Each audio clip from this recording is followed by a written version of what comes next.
ਪਿਆਰੇ ਬੱਚਿਓ, ਆਓ ਪਹਿਲਾਂ ਅਸੀਂ 4 ਅੱਖਰ ਮੁਕਤਾ ਸ਼ਬਦ ਪੜਾਂਗੇ ਅਤੇ ਉਸ ਤੋਂ ਬਾਅਦ ਉਹਨਾਂ ਨੂੰ ਲਿਖਣ ਦਾ ਅਭਿਆਸ ਕਰਾਂਗੇ। ਹਾਂਜੀ, ਪਹਿਚਾਣੋ ਜੀ। ਦੌੜਦੇ ਹੋ ਜਦ ਤਾਂ ਕੀ ਜਾਂਦੀ ਹੈ ਵੱਧ? ਬਿਲਕੁਲ ਸਹੀ, ਧੜਕਨ। ਆਓ ਬੱਚੋ, ਹੁਣ ਅਸੀਂ ਪੜ੍ਹਦੇ ਹਾਂ। ਧੱਦਾ, ਰਾੜਾ, ਕੱਕਾ, ਨਾਣਾ। ਹੁਣ ਤਾਂ ਬੱਚਿਓ ਤੁਸੀਂ ਆਵਾਜ਼ ਨਾਲ ਪੜ੍ਹਦੇ ਹੋ। ਆਓ ਦੁਬਾਰਾ ਪੜ੍ਹੀਏ। ਤ, ੜ, ਕ, ਣ। ਧੜਕਨ। ਜੋਕਰ, ਕਲਾਬਾਜ਼ੀ ਤੇ ਹੋਰ ਨਜ਼ਾਰੇ, ਦੱਸੋ ਕਿੱਥੇ ਇਹ ਮਿਲਦੇ ਸਾਰੇ? ਹਾਂਜੀ, ਸਰਕਸ। ਆਓ ਪੜ੍ਹਦੇ ਹਾਂ। ਸ, ਰ, ਕ, ਸ, ਸਰਕਸ। ਖਾਂਸੀ, ਜ਼ੁਕਾਮ ਜਾਂ ਘਟੇ ਤਾਕਤ, ਕੁੱਟ ਲੋ ਬਦਾਮਾਂ ਨਾਲ ਇਹ ਸਾਬਤ। ਹਾਂਜੀ, ਥੋੜਾ ਮੁਸ਼ਕਿਲ ਹੈ। ਇਹਨੂੰ ਕਹਿੰਦੇ ਨੇ ਖਸਖਸ। ਆਓ ਪੜ੍ਹੀਏ। ਖ, ਸ, ਖ, ਸ, ਖਸਖਸ। ਬੱਚਾ ਬੜਾ ਸਿਆਣਾ ਹੈ, ਪਹਿਲੀ ਦਾ ਨਿਆਣਾ ਹੈ। ਬੇਟਾ ਇਹ ਹਰਜਸ ਹੈ। ਹਰਜਸ ਕਿਸੇ ਦਾ ਨਾਂ ਵੀ ਹੋ ਸਕਦਾ ਹੈ। ਆਓ ਪੜ੍ਹਦੇ ਹਾਂ। ਹ, ਰ, ਜ, ਸ, ਹਰਜਸ। ਪਤਾ ਨਹੀਂ ਕੀ ਕਹਿੰਦਾ ਹੈ, ਦੰਦੀ ਵੜ ਮੰਜੀ ਵਿੱਚ ਲੁਕ ਜਾਂਦਾ ਹੈ। ਸਹੀ ਪਛਾਣਿਆ, ਖਟਮਲ। ਆਓ ਪੜ੍ਹਦੇ ਹਾਂ। ਖ, ਟ, ਮ, ਲ, ਖਟਮਲ। ਚੁੰਨੀ, ਸੂਟ ਜਾਂ ਕਿਸੇ ਚੀਜ਼ ਨੂੰ ਢੱਕਣਾ, ਹਰ ਕੰਮ ਆਉਂਦਾ ਹੈ ਇਹ ਕੱਪੜਾ। ਸਹੀ ਪਛਾਣਿਆ, ਮਲਮਲ, ਮਲਮਲ ਦਾ ਕੱਪੜਾ। ਆਓ ਪੜ੍ਹਦੇ ਹਾਂ। ਮ, ਲ, ਮ, ਲ, ਮਲਮਲ। ਧਰਤੀ ਤੇ ਇਹ ਬਲਾ ਹੈ ਐਸੀ, ਹਰ ਚੀਜ਼ ਜਾਏ ਨੀਚੇ ਧਸਦੀ। ਬੇਟਾ ਇਹ ਬੜਾ ਹੀ ਘਣਾ ਗਾਰਾ ਹੁੰਦਾ ਹੈ, ਇਹਨੂੰ ਦਲਦਲ ਆਖਦੇ ਹਨ। ਆਓ ਪੜ੍ਹਦੇ ਹਾਂ। ਦ, ਲ, ਦ, ਲ, ਦਲਦਲ। ਆਓ ਬੱਚਿਓ, ਹੁਣ ਲਿਖਣ ਦਾ ਅਭਿਆਸ ਕਰੀਏ। ਤ, ੜ, ਕ, ਣ। ਧੜਕਨ। ਸ, ਰ, ਕ, ਸ, ਸਰਕਸ। ਖ, ਸ, ਖ, ਸ, ਖਸਖਸ। ਬੱਚਿਓ, ਬਾਕੀ ਸ਼ਬਦ ਵੀ ਇਸ ਤਰ੍ਹਾਂ ਲਿਖਣੇ ਹਨ। ਜੋ ਅੱਜ ਸ਼ਬਦ ਕਰਵਾਏ ਗਏ ਹਨ, ਉਹਨਾਂ ਨੂੰ ਸੁੰਦਰ ਲਿਖਾਈ ਦੇ ਵਿੱਚ ਲਿਖਣਾ ਹੈ। ਸਤਿ ਸ੍ਰੀ ਅਕਾਲ ਪਿਆਰੇ ਬੱਚਿਓ। ਜਮਾਤ ਪਹਿਲੀ, ਵਿਸ਼ਾ ਗਣਿਤ। ਪਿਆਰੇ ਬੱਚਿਓ, ਤੁਸੀਂ ਸੰਖਿਆਵਾਂ ਨੂੰ ਪੜ੍ਹਨਾ ਅਤੇ ਗਿਣਨਾ ਚੰਗੀ ਤਰ੍ਹਾਂ ਸਿੱਖ ਚੁੱਕੇ ਹੋ। ਅੱਜ ਅਸੀਂ 10 ਤੋਂ 20 ਤੱਕ ਸੰਖਿਆਵਾਂ ਨੂੰ ਲਿਖਣਾ ਸਿੱਖਾਂਗੇ।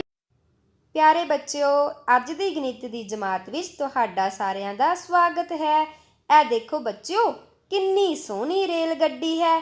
ਇਸ ਤੇ ਗਿਣਤੀ ਲਿਖੀ ਹੋਈ ਹੈ। ਅੱਜ ਅਸੀਂ ਵੀ 10 ਤੋਂ 20 ਤੱਕ ਗਿਣਤੀ ਨੂੰ ਲਿਖਣਾ ਸਿੱਖਾਂਗੇ। ਆਓ ਸਿੱਖੀਏ। 10 ਨੂੰ ਲਿਖਣ ਲਈ ਅਸੀਂ ਪਹਿਲਾਂ 1 ਨੂੰ ਲਿਖਾਂਗੇ। ਉੱਪਰ ਤੋਂ ਸ਼ੁਰੂ ਕਰਦੇ ਹੋਏ ਹੇਠਾਂ ਵੱਲ ਸਿੱਧੀ ਲਾਈਨ ਲੈ ਕੇ ਆਵਾਂਗੇ। 0 ਨੂੰ ਲਿਖਣ ਲਈ ਉੱਪਰ ਤੋਂ ਸ਼ੁਰੂ ਕਰਦੇ ਹੋਏ ਗੋਲ ਗੋਲ ਘੁਮਾਵਾਂਗੇ। ਇਹ ਦੇਖੋ ਬੱਚਿਓ 11 ਨੂੰ ਲਿਖਣ ਦੇ ਲਈ ਉਸੇ ਤਰ੍ਹਾਂ ਹੀ ਅਸੀਂ ਪਹਿਲਾਂ 1 ਨੂੰ ਲਿਖਾਂਗੇ। ਉੱਪਰ ਤੋਂ ਸ਼ੁਰੂ ਕਰਦੇ ਹੋਏ ਹੇਠਾਂ ਵੱਲ ਸਿੱਧੀ ਲਾਈਨ। ਇਹ ਦੇਖੋ 11 ਬਣ ਗਿਆ। ਬੱਚਿਓ, ਇਹ ਕਿਹੜੀ ਸੰਖਿਆ ਹੈ? ਹਾਂਜੀ, ਇਹ 10 2 12 ਹੈ। ਇਸ ਨੂੰ ਵੀ ਲਿਖਣ ਲਈ ਅਸੀਂ ਪਹਿਲੇ 1 ਨੂੰ ਲਿਖਾਂਗੇ, ਫਿਰ 2 ਨੂੰ ਲਿਖਣ ਲਈ ਉੱਪਰ ਤੋਂ ਸ਼ੁਰੂ ਕਰਦੇ ਹੋਏ ਮੋੜ ਦਿੰਦੇ ਹੋਏ ਹੇਠਾਂ ਵੱਲ ਨੂੰ ਆਵਾਂਗੇ, ਫਿਰ ਸਿੱਧੀ ਲਾਈਨ ਲਗਾਵਾਂਗੇ। 13 ਨੂੰ ਲਿਖਣ ਲਈ ਪਹਿਲੇ ਅਸੀਂ ਉਸ ਤਰ੍ਹਾਂ ਹੀ 1 ਨੂੰ ਲਿਖਾਂਗੇ, ਉੱਪਰ ਤੋਂ ਹੇਠਾਂ ਵੱਲ ਸਿੱਧੀ ਲਾਈਨ ਲਗਾਵਾਂਗੇ। ਫਿਰ 3 ਨੂੰ ਲਿਖਣ ਦੇ ਲਈ ਪਿਆਰੇ ਬੱਚਿਓ, ਉੱਪਰ ਤੋਂ ਸ਼ੁਰੂ ਕਰਦੇ ਹੋਏ ਵਿਚਕਾਰ ਤੱਕ ਗੋਲ ਗੋਲ ਲੈ ਕੇ ਆਵਾਂਗੇ, ਫਿਰ ਹੇਠਾਂ ਤੱਕ ਗੁਲਾਈ ਕਰਾਂਗੇ। ਇਹ ਦੇਖੋ ਬੱਚਿਓ 10 4 14। 14 ਨੂੰ ਵੀ ਲਿਖਣ ਲਈ ਪਹਿਲੇ ਅਸੀਂ ਉਸ ਤਰ੍ਹਾਂ ਹੀ 1 ਨੂੰ ਲਿਖਾਂਗੇ ਉੱਪਰ ਤੋਂ ਹੇਠਾਂ ਵੱਲ ਸਿੱਧੀ ਲਾਈਨ, ਫਿਰ 4 ਨੂੰ ਲਿਖਣ ਦੇ ਲਈ ਉੱਪਰ ਤੋਂ ਸਿੱਧੀ ਲਾਈਨ ਵਿਚਕਾਰ ਤੱਕ ਲੈ ਕੇ ਆਵਾਂਗੇ, ਫਿਰ ਸਿੱਧੀ ਲਾਈਨ, ਫਿਰ ਉੱਪਰ ਤੋਂ ਹੇਠਾਂ ਤੱਕ ਸਿੱਧੀ ਲਾਈਨ ਲਗਾਵਾਂਗੇ। ਸੰਖਿਆ 15 ਨੂੰ ਲਿਖਣ ਲਈ ਪਹਿਲੇ ਅਸੀਂ ਉਸ ਤਰ੍ਹਾਂ ਹੀ ਉੱਪਰ ਤੋਂ ਸਿੱਧੀ ਲਾਈਨ ਹੇਠਾਂ ਵੱਲ ਲਗਾ ਕੇ 1 ਨੂੰ ਲਿਖਾਂਗੇ, ਫਿਰ 5 ਨੂੰ ਲਿਖਣ ਲਈ ਉੱਪਰ ਤੋਂ ਵਿਚਕਾਰ ਤੱਕ ਸਿੱਧੀ ਲਾਈਨ, ਫਿਰ ਹੇਠਾਂ ਸਿੱਧੀ ਲਾਈਨ ਅਤੇ ਫਿਰ ਗੁਲਾਈ ਕਰਾਂਗੇ। ਤੇ ਪਿਆਰੇ ਬੱਚਿਓ 16 ਨੂੰ ਲਿਖਣ ਦੇ ਲਈ ਵੀ ਅਸੀਂ ਪਹਿਲੇ 1 ਨੂੰ ਲਿਖਾਂਗੇ। ਉਸੇ ਤਰ੍ਹਾਂ ਹੀ 6 ਨੂੰ ਲਿਖਣ ਦੇ ਲਈ ਪਿਆਰੇ ਬੱਚਿਓ ਉੱਪਰ ਤੋਂ ਸ਼ੁਰੂ ਕਰਦੇ ਹੋਏ ਅਸੀਂ ਹੇਠਾਂ ਵੱਲ ਆਵਾਂਗੇ ਅਤੇ ਫਿਰ ਗੋਲ ਬਣਾ ਦਿਆਂਗੇ। ਸੰਖਿਆ 17 ਨੂੰ ਲਿਖਣ ਦੇ ਲਈ ਪਿਆਰੇ ਬੱਚਿਓ ਉਸੇ ਤਰ੍ਹਾਂ ਹੀ ਅਸੀਂ ਪਹਿਲੇ 1 ਨੂੰ ਲਿਖਾਂਗੇ, ਉੱਪਰ ਤੋਂ ਸ਼ੁਰੂ ਕਰਦੇ ਹੋਏ ਹੇਠਾਂ ਵੱਲ ਸਿੱਧੀ ਲਾਈਨ ਲਗਾਵਾਂਗੇ। 7 ਨੂੰ ਲਿਖਣ ਦੇ ਲਈ ਪਹਿਲੇ ਸਿੱਧੀ ਲਾਈਨ ਲਗਾਵਾਂਗੇ, ਫਿਰ ਹੇਠਾਂ ਤੱਕ ਟੇਢੀ ਲਾਈਨ ਲੈ ਕੇ ਆਵਾਂਗੇ। 18 ਨੂੰ ਲਿਖਣ ਦੇ ਲਈ ਬੱਚਿਓ ਉਸੇ ਤਰ੍ਹਾਂ ਹੀ ਅਸੀਂ ਪਹਿਲੇ 1 ਨੂੰ ਲਿਖਾਂਗੇ, ਉੱਪਰ ਤੋਂ ਸ਼ੁਰੂ ਕਰਕੇ ਹੇਠਾਂ ਵੱਲ ਸਿੱਧੀ ਲਾਈਨ ਲੈ ਕੇ ਆਵਾਂਗੇ। 8 ਨੂੰ ਲਿਖਣ ਦੇ ਲਈ ਉੱਪਰ ਤੋਂ ਸ਼ੁਰੂ ਕਰਦੇ ਹੋਏ ਗੁਲਾਈ ਦਿੰਦੇ ਹੋਏ ਹੇਠਾਂ ਵੱਲ ਆਵਾਂਗੇ, ਫਿਰ ਹੇਠਾਂ ਤੋਂ ਉੱਪਰਲੀ ਲਾਈਨ ਦੇ ਨਾਲ ਮਿਲਾ ਦੇਵਾਂਗੇ। ਸੰਖਿਆ 19 ਨੂੰ ਲਿਖਣ ਦੇ ਲਈ ਪਿਆਰੇ ਬੱਚਿਓ ਉਸ ਤਰ੍ਹਾਂ ਹੀ ਅਸੀਂ ਪਹਿਲੇ 1 ਨੂੰ ਲਿਖਾਂਗੇ, ਉੱਪਰ ਤੋਂ ਹੇਠਾਂ ਵੱਲ ਸਿੱਧੀ ਲਾਈਨ ਲਗਾਵਾਂਗੇ। 9 ਨੂੰ ਲਿਖਣ ਦੇ ਲਈ ਵਿਚਕਾਰ ਤੋਂ ਸ਼ੁਰੂ ਕਰਦੇ ਹੋਏ ਅਸੀਂ ਗੋਲ ਬਣਾਵਾਂਗੇ, ਫਿਰ ਹੇਠਾਂ ਵੱਲ ਸਿੱਧੀ ਲਾਈਨ ਲੈ ਕੇ ਆਵਾਂਗੇ। 20 ਨੂੰ ਲਿਖਣ ਦੇ ਲਈ ਪਿਆਰੇ ਬੱਚਿਓ ਪਹਿਲੇ ਅਸੀਂ 2 ਨੂੰ ਲਿਖਾਂਗੇ, ਉੱਪਰ ਤੋਂ ਸ਼ੁਰੂ ਕਰਦੇ ਹੋਏ ਮੋੜ ਦਿੰਦੇ ਹੋਏ ਹੇਠਾਂ ਵੱਲ ਆਵਾਂਗੇ, ਫਿਰ ਸਿੱਧੀ ਲਾਈਨ ਲਗਾਵਾਂਗੇ। ਤੇ 0 ਨੂੰ ਲਿਖਣ ਦੇ ਲਈ ਉੱਪਰ ਤੋਂ ਸ਼ੁਰੂ ਕਰਦੇ ਹੋਏ ਗੋਲ ਗੋਲ ਘੁਮਾਉਂਦੇ ਜਾਵਾਂਗੇ। ਪਿਆਰੇ ਬੱਚਿਓ ਹੁਣ ਮੈਂ ਤੁਹਾਡੀ ਪੁਸਤਕ ਦੇ ਪੰਨਾ ਨੰਬਰ 56 ਤੇ ਬਣੀ ਰੇਲ ਗੱਡੀ ਦੇ ਡੱਬਿਆਂ ਤੇ 10 ਤੋਂ 20 ਤੱਕ ਗਿਣਤੀ ਲਿਖਾਂਗੀ। ਧਿਆਨ ਨਾਲ ਦੇਖੋ ਬੱਚਿਓ, ਇਹ ਦੇਖੋ ਪਹਿਲੇ ਡੱਬੇ ਦੇ ਵਿੱਚ ਮੈਂ 10 ਲਿਖਾਂਗੀ। ਉਸ ਤਰ੍ਹਾਂ ਹੀ ਪਹਿਲਾਂ 1 ਨੂੰ ਲਿਖਾਂਗੀ, ਫਿਰ ਗੋਲ ਗੋਲ ਘੁਮਾਉਂਦੇ ਹੋਏ 0 ਲਿਖਾਂਗੀ। ਅਗਲੇ ਡੱਬੇ ਦੇ ਵਿੱਚ ਕਿਹੜੀ ਸੰਖਿਆ ਲਿਖਾਂਗੀ? ਹਾਂਜੀ, ਸੰਖਿਆ 11। ਇਹ ਦੇਖੋ ਪਿਆਰੇ ਬੱਚਿਓ ਮੈਂ 11 ਲਿਖਿਆ ਹੈ। ਸੰਖਿਆ 12 ਨੂੰ ਲਿਖਣ ਲਈ ਪਹਿਲੇ 1 ਲਿਖਾਂਗੀ, ਫਿਰ 2 ਲਿਖਾਂਗੀ। ਧਿਆਨ ਨਾਲ ਦੇਖੋ ਬੱਚਿਓ ਅਗਲੇ ਡੱਬੇ ਤੇ ਮੈਂ ਸੰਖਿਆ 13 ਲਿਖਾਂਗੀ। ਤੁਸੀਂ ਵੀ ਇਸ ਤਰ੍ਹਾਂ ਹੀ ਸੋਹਣੀ ਸੋਹਣੀ ਲਿਖਾਈ ਦੇ ਵਿੱਚ ਗਿਣਤੀ ਨੂੰ ਲਿਖਣਾ ਹੈ। ਅਗਲੇ ਡੱਬੇ ਤੇ ਬੱਚਿਓ ਮੈਂ ਸੰਖਿਆ 14 ਲਿਖ ਰਹੀ ਹਾਂ। ਧਿਆਨ ਨਾਲ ਦੇਖੋ। ਅੱਗੇ ਬੱਚਿਓ ਮੈਂ ਸੰਖਿਆ 15 ਲਿਖਾਂਗੀ। ਪਹਿਲੇ 1 ਨੂੰ ਲਿਖਾਂਗੀ ਅਤੇ ਫਿਰ 5 ਨੂੰ ਲਿਖਾਂਗੀ। ਸੰਖਿਆ 15 ਤੋਂ ਬਾਅਦ ਕਿਹੜੀ ਸੰਖਿਆ ਆਏਗੀ? ਹਾਂਜੀ, ਸੰਖਿਆ 16। ਇਸ ਤੋਂ ਬਾਅਦ ਮੈਂ ਸੰਖਿਆ 17 ਲਿਖਾਂਗੀ। ਦੇਖੋ ਬੱਚਿਓ ਮੈਂ ਡੱਬੇ ਤੇ ਸੰਖਿਆ 17 ਲਿਖ ਰਹੀ ਹਾਂ। ਸੰਖਿਆ 17 ਤੋਂ ਬਾਅਦ ਕਿਹੜੀ ਸੰਖਿਆ ਆਏਗੀ? ਸੰਖਿਆ 18। ਤੁਸੀਂ ਦੇਖ ਰਹੇ ਹੋ ਸੰਖਿਆ 18 ਲਿਖੀ ਜਾ ਰਹੀ ਹੈ। ਅਗਲੇ ਡੱਬੇ ਤੇ ਪਿਆਰੇ ਬੱਚਿਓ ਸੰਖਿਆ 19 ਲਿਖਾਂਗੀ। ਬੱਚਿਓ ਸੰਖਿਆ 20 ਨੂੰ ਲਿਖਣ ਦੇ ਲਈ ਪਹਿਲੇ ਮੈਂ 2 ਨੂੰ ਲਿਖਾਂਗੀ, ਫਿਰ ਉੱਪਰ ਤੋਂ ਸ਼ੁਰੂ ਕਰਦੇ ਹੋਏ ਗੋਲ ਗੋਲ ਘੁਮਾਉਂਦੇ ਹੋਏ 0 ਲਿਖਾਂਗੀ। ਪਿਆਰੇ ਬੱਚਿਓ ਹੁਣ ਤੁਸੀਂ ਆਪਣੀ ਕਿਤਾਬ ਦੇ ਪੰਨਾ ਨੰਬਰ 56 ਤੇ ਬਣੀ ਰੇਲ ਗੱਡੀ ਦੇ ਡੱਬਿਆਂ ਤੇ 10 ਤੋਂ 20 ਤੱਕ ਗਿਣਤੀ ਨੂੰ ਸੋਹਣਾ ਸੋਹਣਾ ਕਰਕੇ ਲਿਖਣਾ ਹੈ। ਠੀਕ ਹੈ ਬੱਚਿਓ, ਪਹਿਲੇ ਤੁਸੀਂ 10 ਤੋਂ ਸ਼ੁਰੂ ਕਰਨਾ ਹੈ। ਪਹਿਲੇ ਡੱਬੇ ਵਿੱਚ ਤੁਸੀਂ 10 ਲਿਖੋਗੇ, ਫਿਰ ਉਸੇ ਤਰ੍ਹਾਂ ਹੀ ਅੱਗੇ 11 12 ਲਿਖਦੇ ਜਾਓਗੇ। Good morning, children. Look here very carefully. It is the picture of, yes, a cat. And now you will tell me which letter makes the sound k, k? Ma'am, C. Yes, C makes the sound k, k, k. So, today we'll see the picture and write a letter. Are you ready? Good. In this activity, I will show you a picture and side by side you will write a letter for that given picture. So children, this is your first picture. Now write down the letter for this picture in your notebook. Now, this is the next picture. So, children, write down the correct letter for this picture. Good. This is the next picture. I hope everyone is writing. Good. Write down the letter for this picture. Good. Here comes the next picture. Yes, write down the letter. Good. So, your next picture is on your screens. Please write down the correct letter. Here comes the next picture. Please write down the correct letter in your notebook. I hope everyone is writing. Very good. Okay, this is the last one. Write down the correct letter for this picture. Well done. All of you have written the letters for the given pictures? Great. Now you will check your answers. So children, look here. A, apple.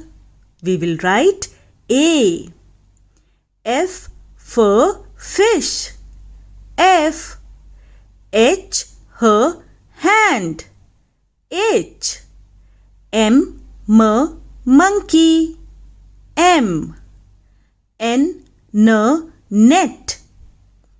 N. P, peacock. And K, key. Well done.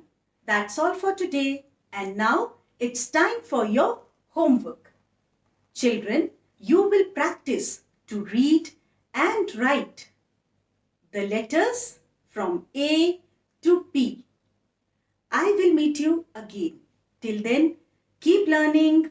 Bye-bye.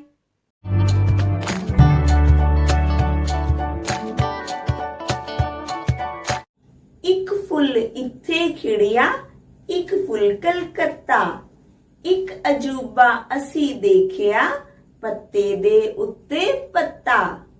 ਬੱਚਿਓ, ਇਸ ਬੁਝਾਰਤ ਵਿੱਚ ਛੁਪਿਆ ਹੈ ਇੱਕ ਸਬਜ਼ੀ ਦਾ ਨਾਂ, ਜਿਸ ਦਾ ਨਾਂ ਹੈ ਪੱਤਾ ਗੋਭੀ। ਇਸੇ ਤਰ੍ਹਾਂ ਬੱਚਿਓ, ਅੱਜ ਅਸੀਂ ਇੱਕ ਵੱਖਰੇ ਅੰਦਾਜ਼ ਵਿੱਚ ਕਰਾਂਗੇ ਸਬਜ਼ੀਆਂ ਦੇ ਨਾਂ। ਆਓ ਫਿਰ ਸ਼ੁਰੂ ਕਰਦੇ ਹਾਂ। ਤਸਵੀਰ ਦੇਖ ਕੇ ਸਹੀ ਨਾਂ ਦੱਸੋ। ਪਿਆਰੇ ਬੱਚਿਓ, ਇੱਕ ਤਸਵੀਰ ਤੁਹਾਡੇ ਸਾਹਮਣੇ ਹੈ।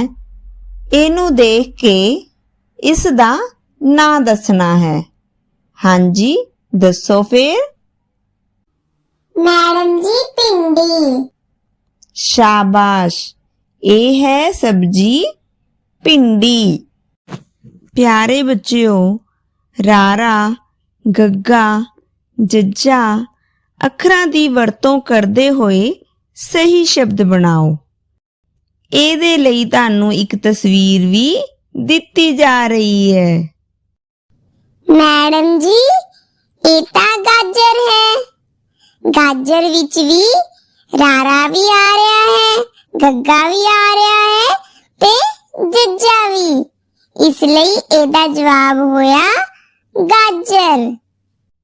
शाबाश, ਤਾਂ ਲਿਖੋ ਫਿਰ ਅਗਲੀ ਸਬਜੀ ਦਾ ਨਾਂ ਗਾਜਰ।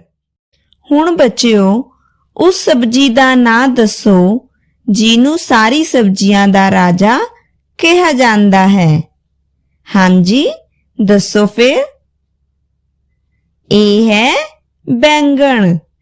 ਜਿਵੇਂ ਰਾਜਾ ਦੇ ਸਿਰ ਤੇ ਤਾਜ ਹੁੰਦਾ ਹੈ, ਉਸੇ ਤਰ੍ਹਾਂ ਹੀ ਬੈਂਗਣ ਦੇ ਸਿਰ ਉੱਤੇ ਵੀ ਤਾਜ ਬਣਿਆ ਹੋਇਆ ਹੈ, ਇਸ ਲਈ ਇਹਦਾ ਜਵਾਬ ਹੈ ਬੈਂਗਣ। ਲਿਖੋ ਫਿਰ ਆਪਣੀ ਕਾਪੀਆਂ ਵਿੱਚ ਬੈਂਗਣ। ਹੁਣ ਇੱਕ ਬੁਝਾਰਤ ਤੁਹਾਡੇ ਸਾਹਮਣੇ ਹੈ।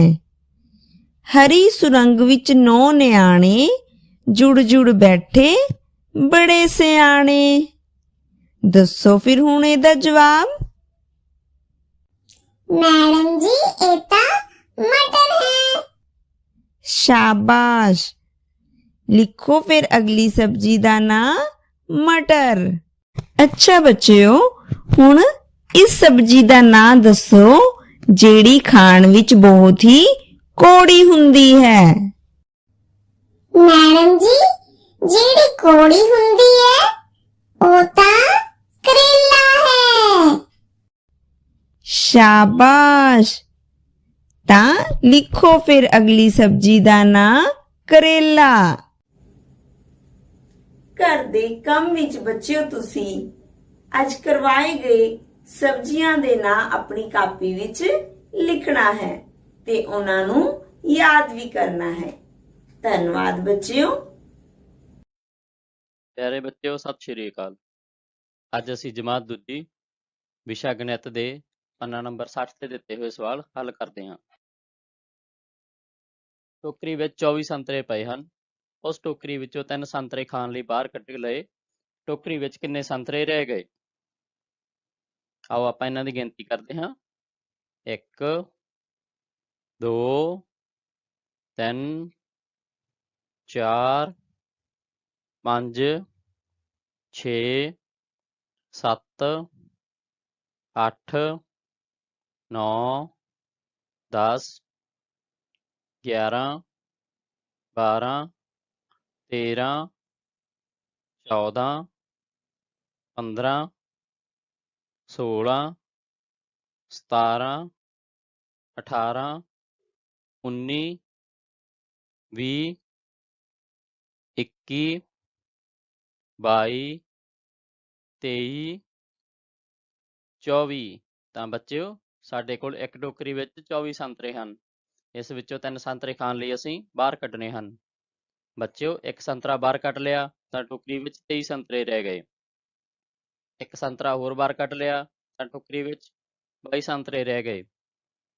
ਇੱਕ ਸੰਤਰਾ ਹੋਰ ਬਾਹਰ ਕੱਢ ਲਿਆ ਤਾਂ ਸਾਡੇ ਕੋਲ ਟੋਕਰੀ ਵਿੱਚ 21 ਸੰਤਰੇ ਰਹਿ ਗਏ।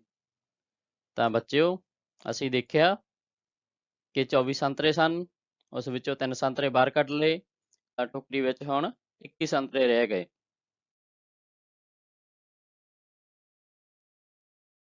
ਸੇਬ ਦੀ ਪੇਟੀ ਵਿੱਚ 37 ਸੇਬ ਪਏ ਹਨ, ਜਿਨ੍ਹਾਂ ਵਿੱਚੋਂ 5 ਸੇਬ ਖਰਾਬ ਹੋਣ ਕਾਰਨ ਬਾਹਰ ਕੱਢ ਦਿੱਤੇ। ਪੇਟੀ ਵਿੱਚ ਕਿੰਨੇ ਸੇਬ ਰਹਿ ਗਏ? ਪਿਆਰੇ ਬੱਚਿਓ, ਇੱਕ ਸੇਬ ਦੀ ਪੇਟੀ ਵਿੱਚ 37 ਸੇਬ ਪਏ ਹਨ। ਆਓ ਆਪਾਂ ਇਹਨਾਂ ਦੀ ਗਿਣਤੀ ਕਰਦੇ ਹਾਂ। 1 2 3 4 5 6 7 8 9 10 11 12 13 14 15 16 17 18 19 20 21 22 23 24 25 26 27 28 29 30 31 32 33 34 35 36 37। ਬੱਚਿਓ, ਸੇਬ ਦੀ ਪੇਟੀ ਵਿੱਚ 37 ਸੇਬ ਪਏ ਹਨ।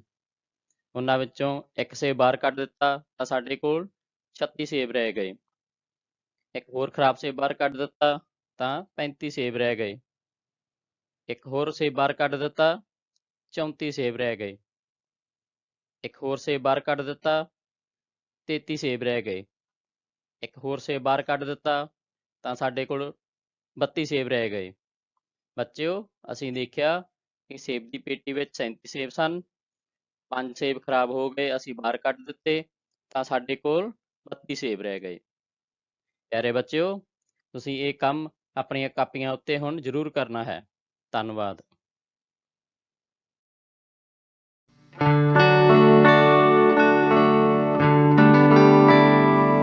Hello kids, today we will learn about vowel sound I.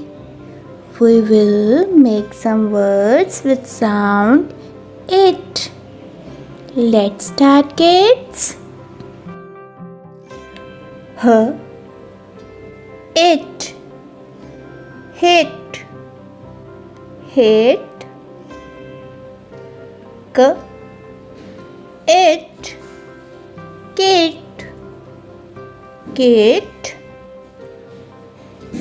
p, it, pit, pit, s, it, sit, sit, r, it, lit, lit, f, it, fit, b, it, bit, fit, bit. Kids, let's read again. H, it, hit, hit, k, it, kit, kit, p, it, pit, pit, s, it, sit, sit, l, it, lit, lit, f, it, fit, b, it, bit, fit, bit. Kids, let's read once again. Hit, kit, lit, pit, sit, fit, bit. It's time for homework. Kids, write down these words in your notebook. Keep learning. Thank you. जमात तीजी विशा पंजाबी पाठ 8 देखो ठहरो ते जाओ। बच्चों ਅੱਜ ਆਪਾਂ ਇਸ ਪਾਠ ਦੇ ਪ੍ਰਸ਼ਨ ਪੈਰਾ ਪੜ੍ਹ ਕੇ ਪ੍ਰਸ਼ਨਾਂ ਦੇ ਸਹੀ ਉੱਤਰ ਚੁਣੋ ਨੂੰ ਕਰਾਂਗੇ। ਬੱਚਿਓ ਪੈਰਾ ਹੈ ਸਿਮਰਨ ਤਾਂ ਪਹਿਲਾਂ ਹੀ ਉਹਨਾਂ ਨੂੰ ਇਹਨਾਂ ਬੱਤੀਆਂ ਬਾਰੇ ਦੱਸਣਾ ਚਾਹੁੰਦਾ ਸੀ। ਉਸ ਨੇ ਦੱਸਿਆ ਕਿ ਇਹ ਬੱਤੀਆਂ ਆਵਾਜਾਈ ਨੂੰ ਚੰਗੀ ਤਰ੍ਹਾਂ ਚਲਾਉਣ ਲਈ ਹਨ। ਦੇਖੋ ਉਹ ਲਾਲ ਬੱਤੀ ਹੋ ਗਈ ਹੈ। ਇਧਰੋਂ ਜਾਣ ਵਾਲੇ ਸਾਰੇ ਰੁਕ ਗਏ ਹਨ। ਪੀਲੀ ਬੱਤੀ ਹੋਣ ਉੱਤੇ ਇਹ ਸਭ ਚੱਲਣ ਲਈ ਤਿਆਰ ਹੋਣਗੇ ਤੇ ਹਰੀ ਬੱਤੀ ਹੋਣ ਨਾਲ ਸਭ ਚੱਲ ਪੈਣਗੇ। ਇਸ ਤਰ੍ਹਾਂ ਕਰਨ ਨਾਲ ਸੜਕ ਉੱਤੇ ਕੋਈ ਦੁਰਘਟਨਾ ਨਹੀਂ ਹੁੰਦੀ। ਬੱਚਿਓ ਪਹਿਲਾ ਪ੍ਰਸ਼ਨ ਹੈ ਆਵਾਜਾਈ ਨੂੰ ਚੰਗੀ ਤਰ੍ਹਾਂ ਚਲਾਉਣ ਲਈ ਕੀ ਲਾਇਆ ਜਾਂਦਾ ਹੈ? ਰੇਖਾਵਾਂ, ਬੱਤੀਆਂ, ਚਿੱਤਰ, ਝੰਡੇ। ਹਾਂਜੀ ਬੱਚਿਓ ਸਹੀ ਉੱਤਰ ਚੁਣੋ। ਸ਼ਾਬਾਸ਼, ਇਸ ਦਾ ਸਹੀ ਉੱਤਰ ਹੈ ਬੱਤੀਆਂ। ਆਪਾਂ ਇਸ ਦਾ ਸਹੀ ਉੱਤਰ ਚੁਣ ਲਿਆ ਹੈ। ਪਿਆਰੇ ਬੱਚਿਓ ਅਗਲਾ ਪ੍ਰਸ਼ਨ ਹੈ ਲਾਲ ਬੱਤੀ ਹੋਣ ਤੇ ਜਾਣ ਵਾਲੇ ਕੀ ਕਰਦੇ ਹਨ? ਚੱਲ ਪੈਂਦੇ ਹਨ, ਹੌਲੀ ਹੋ ਜਾਂਦੇ ਹਨ, ਰੁਕ ਜਾਂਦੇ ਹਨ, ਤੇਜ਼ ਚੱਲ ਪੈਂਦੇ ਹਨ। ਬੱਚਿਓ ਆਪਾਂ ਪਹਿਰੇ ਵਿੱਚ ਪੜਿਆ ਹੈ ਕਿ ਲਾਲ ਬੱਤੀ ਹੋਣ ਤੇ ਸਾਰੇ ਰੁਕ ਜਾਂਦੇ ਹਨ। ਤਾਂ ਬੱਚਿਓ ਇਸ ਦਾ ਸਹੀ ਉੱਤਰ ਕੀ ਚੁਣਿਆ ਜਾਏਗਾ? ਰੁਕ ਜਾਂਦੇ ਹਨ। ਪਿਆਰੇ ਬੱਚਿਓ ਅਗਲਾ ਪ੍ਰਸ਼ਨ ਹੈ ਆਵਾਜਾਈ ਨੂੰ ਚਲਾਉਣ ਲਈ ਕਿਹੜੇ ਰੰਗ ਦੀਆਂ ਬੱਤੀਆਂ ਲਾਈਆਂ ਜਾਂਦੀਆਂ ਹਨ? काली चिट्टी पीली, हरी नीली पीली, लाल काली नीली हरी लाल पीली। प्यारे बच्चों, ਆਪਾਂ ਪਹਿਰੇ ਵਿੱਚ ਪੜਿਆ ਸੀ ਕਿ ਲਾਲ ਬੱਤੀ ਹੋਣ ਤੇ ਸਭ ਰੁਕ ਗਏ, ਪੀਲੀ ਬੱਤੀ ਹੋਣ ਤੇ ਸਭ ਤਿਆਰ ਹੋ ਗਏ ਤੇ ਹਰੀ ਬੱਤੀ ਹੋਣ ਤੇ ਸਭ ਚੱਲ ਪੈਣਗੇ। ਤਾਂ ਬੱਚੋਂ, ਤਾਂ ਆਪਾਂ ਨੂੰ ਕਿਹੜੇ ਰੰਗ ਦੀਆਂ ਬੱਤੀਆਂ ਮਿਲੀਆਂ? ਸ਼ਾਬਾਸ਼, ਇਸ ਦਾ ਸਹੀ ਉੱਤਰ ਹੈ ਹਰੀ ਲਾਲ ਪੀਲੀ। ਇਸ ਨੂੰ ਆਪਾਂ ਸਹੀ ਉੱਤਰ ਵਜੋਂ ਚੁਣ ਲਿਆ ਹੈ। ਬੱਚਿਓ, ਅਗਲਾ ਪ੍ਰਸ਼ਨ ਹੈ, ਸੜਕ ਤੇ ਲਾਈਆਂ ਬੱਤੀਆਂ ਸਾਨੂੰ ਕੀ ਦੱਸਦੀਆਂ ਹਨ? ਸਜਾਵਟ ਬਾਰੇ ਦੱਸਦੀਆਂ ਹਨ, ਆਵਾਜਾਈ ਦੇ ਨਿਯਮਾਂ ਬਾਰੇ, ਰੰਗਾਂ ਦੀ ਜਾਣਕਾਰੀ ਬਾਰੇ, ਰੋਸ਼ਨੀ ਬਾਰੇ ਦੱਸਦੀਆਂ ਹਨ। ਪਿਆਰੇ ਬੱਚਿਓ, ਪਹਿਰੇ ਵਿੱਚ ਆਪਾਂ ਪੜਿਆ ਸੀ ਕਿ ਆਵਾਜਾਈ ਲਈ ਜੋ ਬੱਤੀਆਂ ਆਪਾਂ ਇਸਤੇਮਾਲ ਕਰਦੇ ਹਾਂ ਉਹ ਆਪਾਂ ਨੂੰ ਆਵਾਜਾਈ ਦੇ ਨਿਯਮਾਂ ਬਾਰੇ ਦੱਸਦੀਆਂ ਹਨ। ਤਾਂ ਬੱਚਿਓ, ਆਪਾਂ ਇਸ ਦਾ ਸਹੀ ਉੱਤਰ ਆਵਾਜਾਈ ਦੇ ਨਿਯਮਾਂ ਬਾਰੇ ਚੁਣ ਲਿਆ ਹੈ। ਬੱਚਿਓ, ਅਗਲਾ ਪ੍ਰਸ਼ਨ ਹੈ, ਸੜਕ ਤੇ ਦੁਰਘਟਨਾ ਨਾ ਹੋਵੇ ਇਸ ਲਈ ਕੀ ਕੀਤਾ ਜਾਂਦਾ ਹੈ? ਡੰਡੇ ਲਾਏ ਜਾਂਦੇ ਹਨ, ਰੱਸੀਆਂ ਲਾਈਆਂ ਜਾਂਦੀਆਂ ਹਨ, ਬੱਤੀਆਂ ਲਾਈਆਂ ਜਾਂਦੀਆਂ ਹਨ, ਨਿਸ਼ਾਨ ਲਾਏ ਜਾਂਦੇ ਹਨ। ਹਾਂਜੀ ਦੱਸੋ, ਇਸ ਦਾ ਸਹੀ ਉੱਤਰ ਕੀ ਹੈ? ਸ਼ਾਬਾਸ਼, ਸਹੀ ਉੱਤਰ ਹੈ ਬੱਤੀਆਂ ਲਾਈਆਂ ਜਾਂਦੀਆਂ ਹਨ। ਆਪਾਂ ਇਸ ਨੂੰ ਸਹੀ ਉੱਤਰ ਚੁਣ ਲਿਆ ਹੈ। ਬੱਚਿਓ, ਘਰ ਦਾ ਕੰਮ ਹੈ, ਸਾਰੇ ਕੰਮ ਨੂੰ ਸੋਹਣਾ ਅਤੇ ਸਾਫ਼-ਸਾਫ਼ ਕਾਪੀ ਵਿੱਚ ਲਿਖੋ। ਸਤਿ ਸ਼੍ਰੀ ਅਕਾਲ ਪਿਆਰੇ ਪਿਆਰੇ ਬੱਚਿਓ, ਹੁਣ ਤੱਕ ਆਪਾਂ ਸਮੂਹਾਂ ਦਾ ਜੋੜ ਕਰਨਾ ਅਤੇ ਉਹਨਾਂ ਨੂੰ ਵਾਰ ਵਿੱਚ ਬਦਲਣਾ ਸਿੱਖ ਚੁੱਕੇ ਹਾਂ। ਅੱਜ ਬੱਚਿਓ, ਆਪਾਂ ਆਪਣੀ ਕਹਾਣੀ ਨੂੰ ਅੱਗੇ ਤੋਰਦੇ ਹਾਂ ਤੇ ਹੱਥਾਂ ਦੀਆਂ ਉਂਗਲਾਂ ਦੀ ਇੱਕ ਖੇਡ ਨਾਲ ਹੋਰ ਸਿੱਖਦੇ ਹਾਂ। ਆਓ ਸਿੱਖੀਏ। ਹਾਂਜੀ ਪਿਆਰੇ ਬੱਚਿਓ, ਕਹਾਣੀ ਯਾਦ ਹੈ ਨਾ ਤੁਹਾਨੂੰ? ਬੱਚੇ ਸਫਾਰੀ ਵਿੱਚੋਂ ਵਾਪਸ ਚੱਲੇ ਤਾਂ ਉਹਨਾਂ ਨੂੰ ਭੁੱਖ ਲੱਗੀ ਤਾਂ ਉਹਨਾਂ ਨੇ ਸੇਬ ਖਾਦੇ। ਸੇਬ ਖਾਣ ਤੋਂ ਬਾਅਦ ਉਹ ਬੱਚੇ ਇੱਕ ਖੇਡ ਖੇਡਣ ਲੱਗੇ। ਦੇਖਿਓ ਉਹਨਾਂ ਨੇ ਕੀ ਖੇਡ ਖੇਡੀ। ਉਹਨਾਂ ਨੇ ਆਪਦੇ ਹੱਥਾਂ ਦੀਆਂ ਉਂਗਲਾਂ ਨਾਲ ਬੜੀ ਸੋਹਣੀ ਖੇਡ ਖੇਡੀ। ਦੇਖੋ, ਪਹਿਲੇ ਬੱਚੇ ਨੇ ਆਪਣੇ ਹੱਥ ਦੀਆਂ 4 ਉਂਗਲਾਂ ਨੂੰ ਖੜਾ ਕਰਕੇ ਅੱਗੇ ਰੱਖਿਆ। 4 ਉਂਗਲਾਂ ਇਸ ਹੱਥ ਦੀਆਂ। ਦੂਸਰੇ ਬੱਚੇ ਨੇ ਵੀ ਆਪਣੇ ਹੱਥ ਦੀਆਂ 4 ਉਂਗਲਾਂ ਨੂੰ ਖੜਾ ਕਰਕੇ ਅੱਗੇ ਕੀਤਾ। 4 ਪਹਿਲਾਂ ਸੀ ਬੱਚਿਓ, 4 ਹੋਰ ਹੋ ਗਈਆਂ। ਕਿੰਨੀਆਂ ਹੋ ਗਈਆਂ ਖੜੀਆਂ ਉਂਗਲਾਂ ਬੱਚਿਓ? 8। ਇੱਕ ਹੋਰ ਹੱਥ ਦੀਆਂ ਵੀ 4 ਖੜੀਆਂ ਉਂਗਲਾਂ। 8 ਪਹਿਲਾਂ ਸੀ ਬੱਚਿਓ, 8 ਦੇ ਵਿੱਚ 4 ਜਦੋਂ ਜੋੜੇ ਕਿੰਨੀਆਂ ਹੋ ਗਈਆਂ? 12 ਉਂਗਲਾਂ।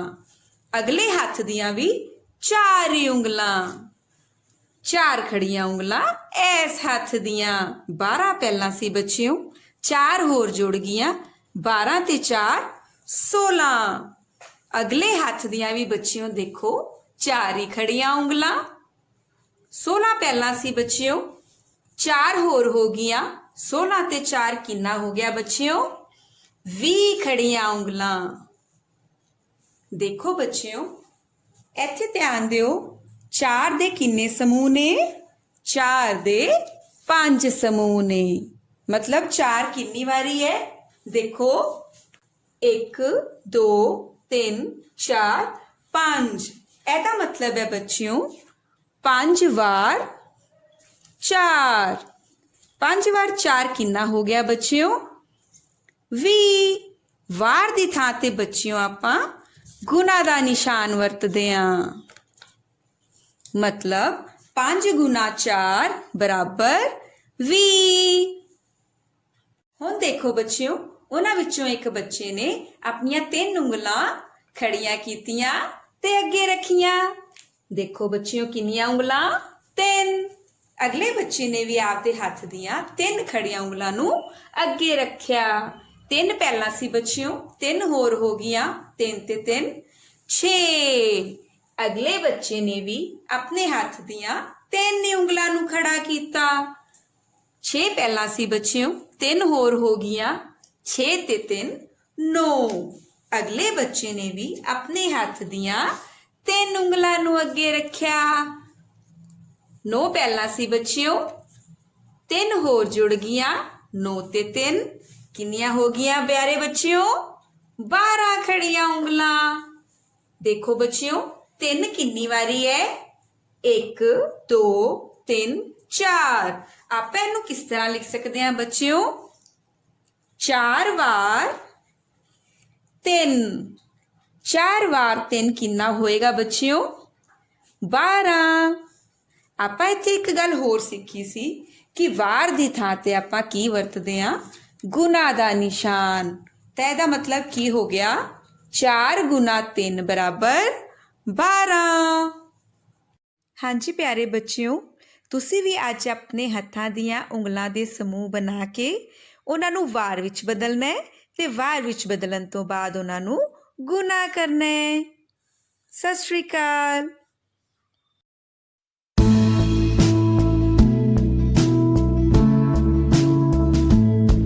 Hello children, today we are going to discuss page number 31, that is conversation.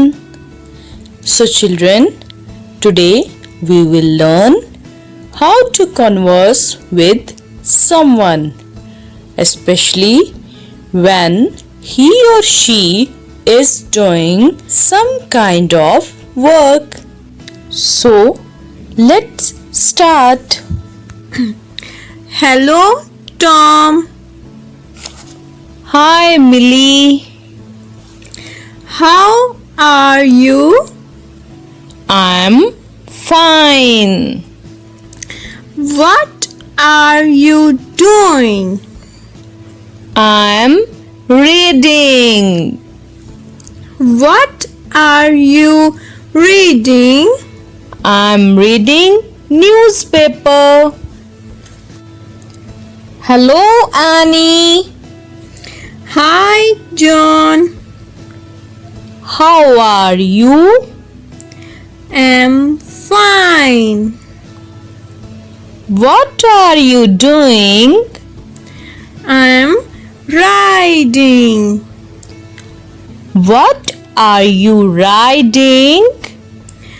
I'm riding scooty. Hello honey. Hi, Lisa. How are you? I'm fine. What are you doing? I'm skipping. Hello Sam. Hi, Miss. How are you? I'm fine. What are you doing? I am counting. Oh, very good. What are you counting? I am counting apples. Hello Tim. Hi, Jasmine. How are you? I'm fine. What are you doing? I'm drawing. What are you drawing? I'm drawing cartoon. So children, we have discussed these 5 conversations. And do you know, in this conversation, each one has an action.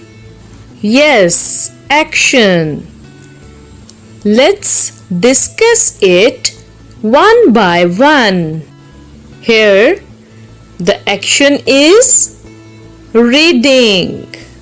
Yes, reading.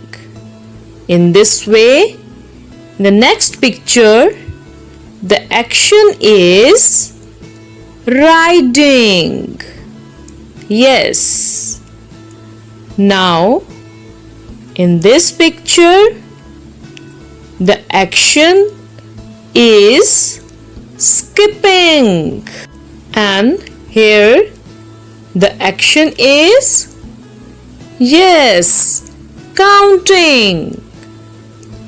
In the next picture, the action is drawing.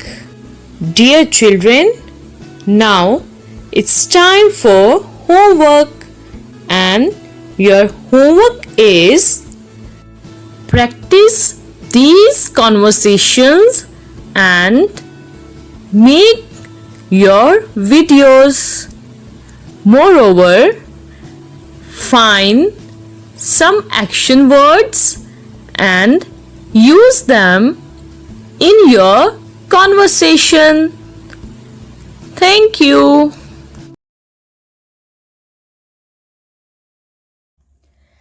ਪਿਆਰੇ ਬੱਚਿਓ, ਆਪਣੀ ਪਾਠ ਪੁਸਤਕ ਵਿੱਚ ਪੰਨਾ number 53 ਉੱਤੇ ਭੋਜਨ ਦੇ ਪੋਸ਼ਕ ਤੱਤ ਤੇ ਸੰਤੁਲਿਤ ਖੁਰਾਕ ਬਾਰੇ ਦਿੱਤੀ ਜਾਣਕਾਰੀ ਪ੍ਰਾਪਤ ਕਰਦੇ ਹਾਂ।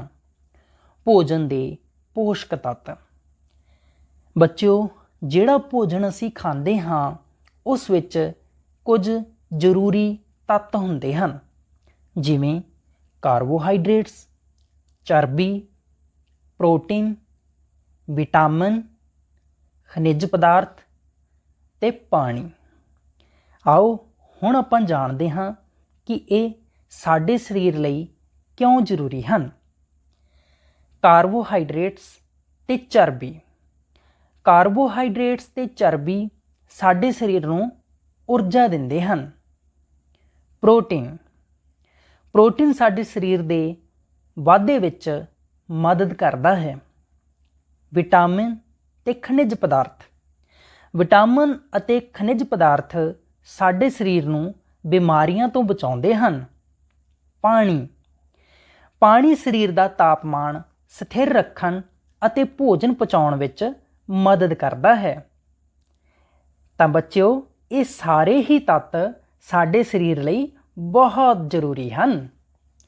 ਪਿਆਰੇ ਬੱਚਿਓ, ਹੁਣ ਦੱਸੋ ਕਿ ਤੁਹਾਨੂੰ ਪਤਾ ਹੈ ਕਿ ਸੰਤੁਲਿਤ ਖੁਰਾਕ ਕਿਸ ਨੂੰ ਕਹਿੰਦੇ ਹਨ? ਤਾਂ ਆਓ ਹੁਣ ਆਪਾਂ ਜਾਣਦੇ ਹਾਂ ਕਿ ਸੰਤੁਲਿਤ ਖੁਰਾਕ ਕੀ ਹੈ। ਜਿਸ ਖੁਰਾਕ ਵਿੱਚ ਸਾਰੇ ਪੋਸ਼ਕ ਤੱਤ ਸਹੀ ਮਾਤਰਾ ਵਿੱਚ ਮੌਜੂਦ ਹੁੰਦੇ ਹਨ, ਉਸ ਨੂੰ ਸੰਤੁਲਿਤ ਖੁਰਾਕ ਕਹਿੰਦੇ ਹਨ। ਸੰਤੁਲਿਤ ਭੋਜਨ ਨਾਲ ਸਾਡੇ ਸਰੀਰ ਨੂੰ ਸਾਰੇ ਜ਼ਰੂਰੀ ਤੱਤ ਮਿਲ ਜਾਂਦੇ ਹਨ ਅਤੇ ਸਾਡਾ ਸਰੀਰ ਤੰਦਰੁਸਤ ਰਹਿੰਦਾ ਹੈ। ਇਸ ਲਈ ਸਾਨੂੰ ਸੰਤੁਲਿਤ ਖੁਰਾਕ ਹੀ ਖਾਣੀ ਚਾਹੀਦੀ ਹੈ। ਤਾਂ ਬੱਚਿਓ, ਅੱਜ ਆਪਾਂ ਜਾਣਕਾਰੀ ਪ੍ਰਾਪਤ ਕੀਤੀ ਭੋਜਨ ਦੇ ਪੋਸ਼ਕ ਤੱਤਾਂ ਬਾਰੇ ਤੇ ਸੰਤੁਲਿਤ ਖੁਰਾਕ ਬਾਰੇ। ਮੈਨੂੰ ਉਮੀਦ ਹੈ ਕਿ ਹੁਣ ਤੁਹਾਨੂੰ ਭੋਜਨ ਦੇ ਪੋਸ਼ਕ ਤੱਤ ਤੇ ਸੰਤੁਲਿਤ ਖੁਰਾਕ ਬਾਰੇ ਪੂਰੀ ਜਾਣਕਾਰੀ ਹੋ ਗਈ ਹੋਵੇਗੀ। ਤਾਂ ਹੁਣ ਤੁਸੀਂ ਸੋਹਣਾ ਕਰਕੇ ਘਰ ਦਾ ਕੰਮ ਨੋਟ ਕਰੋ। ਘਰ ਦਾ ਕੰਮ ਹੈ ਭੋਜਨ ਵਿੱਚ ਕਿਹੜੇ ਜ਼ਰੂਰੀ ਪੋਸ਼ਕ ਤੱਤ ਹੋਣੇ ਚਾਹੀਦੇ ਹਨ। ਇਸ ਦਾ ਸਹੀ ਉੱਤਰ ਹੈ ਕਾਰਬੋਹਾਈਡਰੇਟਸ, ਚਰਬੀ, ਪ੍ਰੋਟੀਨ, ਵਿਟਾਮਿਨ, ਖਣਿਜ ਪਦਾਰਥ ਅਤੇ ਪਾਣੀ। ਤਾਂ ਇਹ ਸਾਰੇ ਪੋਸ਼ਕ ਤੱਤਾਂ ਨੂੰ ਤੁਸੀਂ ਕਾਪੀ ਉੱਤੇ ਸੋਹਣਾ ਕਰਕੇ ਲਿਖੋ। ਪਿਆਰੇ ਬੱਚਿਓ, ਸਤਿ ਸ਼੍ਰੀ ਅਕਾਲ। ਬੱਚਿਓ, ਤੁਸੀਂ ਸਾਰਿਆਂ ਨੇ ਪਾਠ ਨੰਬਰ 9 ਕਬੱਡੀ ਪੜ੍ਹ ਲਿਆ ਹੈ ਤੇ ਸਮਝ ਵੀ ਲਿਆ ਹੈ। ਪਰ ਬੱਚਿਓ, ਕਈ ਵਾਰ ਪਾਠ ਪੜ੍ਹਦਿਆਂ ਪਾਠ ਵਿੱਚ ਕੁਝ ਅਜਿਹੇ ਸ਼ਬਦ ਆਉਂਦੇ ਹਨ ਜਿਹੜੇ ਕਿ ਔਖੇ ਹੁੰਦੇ ਹਨ ਤੇ ਕਈ ਵਾਰ ਉਹਨਾਂ ਦੇ ਅਰਥ ਵੀ ਸਾਨੂੰ ਪੂਰੀ ਤਰ੍ਹਾਂ ਸਪਸ਼ਟ ਨਹੀਂ ਹੁੰਦੇ। ਤਾਂ ਆਓ ਅੱਜ ਅਸੀਂ ਪਾਠ ਵਿੱਚ ਆਏ ਕੁਝ ਅਜਿਹੇ ਸ਼ਬਦ ਪੜ੍ਹਦੇ ਹਾਂ ਤੇ ਉਹਨਾਂ ਦੇ ਅਰਥ ਸਮਝਦੇ ਹਾਂ। ਸਾਡਾ ਪਹਿਲਾ ਸ਼ਬਦ ਹੈ ਅਤਿਅੰਤ। ਕਬੱਡੀ ਸਾਡੇ ਸਾਰਿਆਂ ਦੀ ਬਹੁਤ ਪਿਆਰੀ ਖੇਡ ਹੈ। ਇਹ ਸਭ ਦੀ ਹਰਮਨ ਪਿਆਰੀ ਤੇ ਮਨਪਸੰਦ ਖੇਡ ਹੈ। ਸੋ ਅਸੀਂ ਕਹਿ ਸਕਦੇ ਹਾਂ ਕਬੱਡੀ ਪੰਜਾਬੀਆਂ ਦੀ ਅਤਿਅੰਤ ਪਿਆਰੀ ਖੇਡ ਹੈ। ਸੋ ਬੱਚਿਓ, ਇੱਥੇ ਅਤਿਅੰਤ ਸ਼ਬਦ ਦਾ ਅਰਥ ਹੈ ਬਹੁਤ ਜ਼ਿਆਦਾ। ਅਤਿਅੰਤ ਬਹੁਤ ਜ਼ਿਆਦਾ।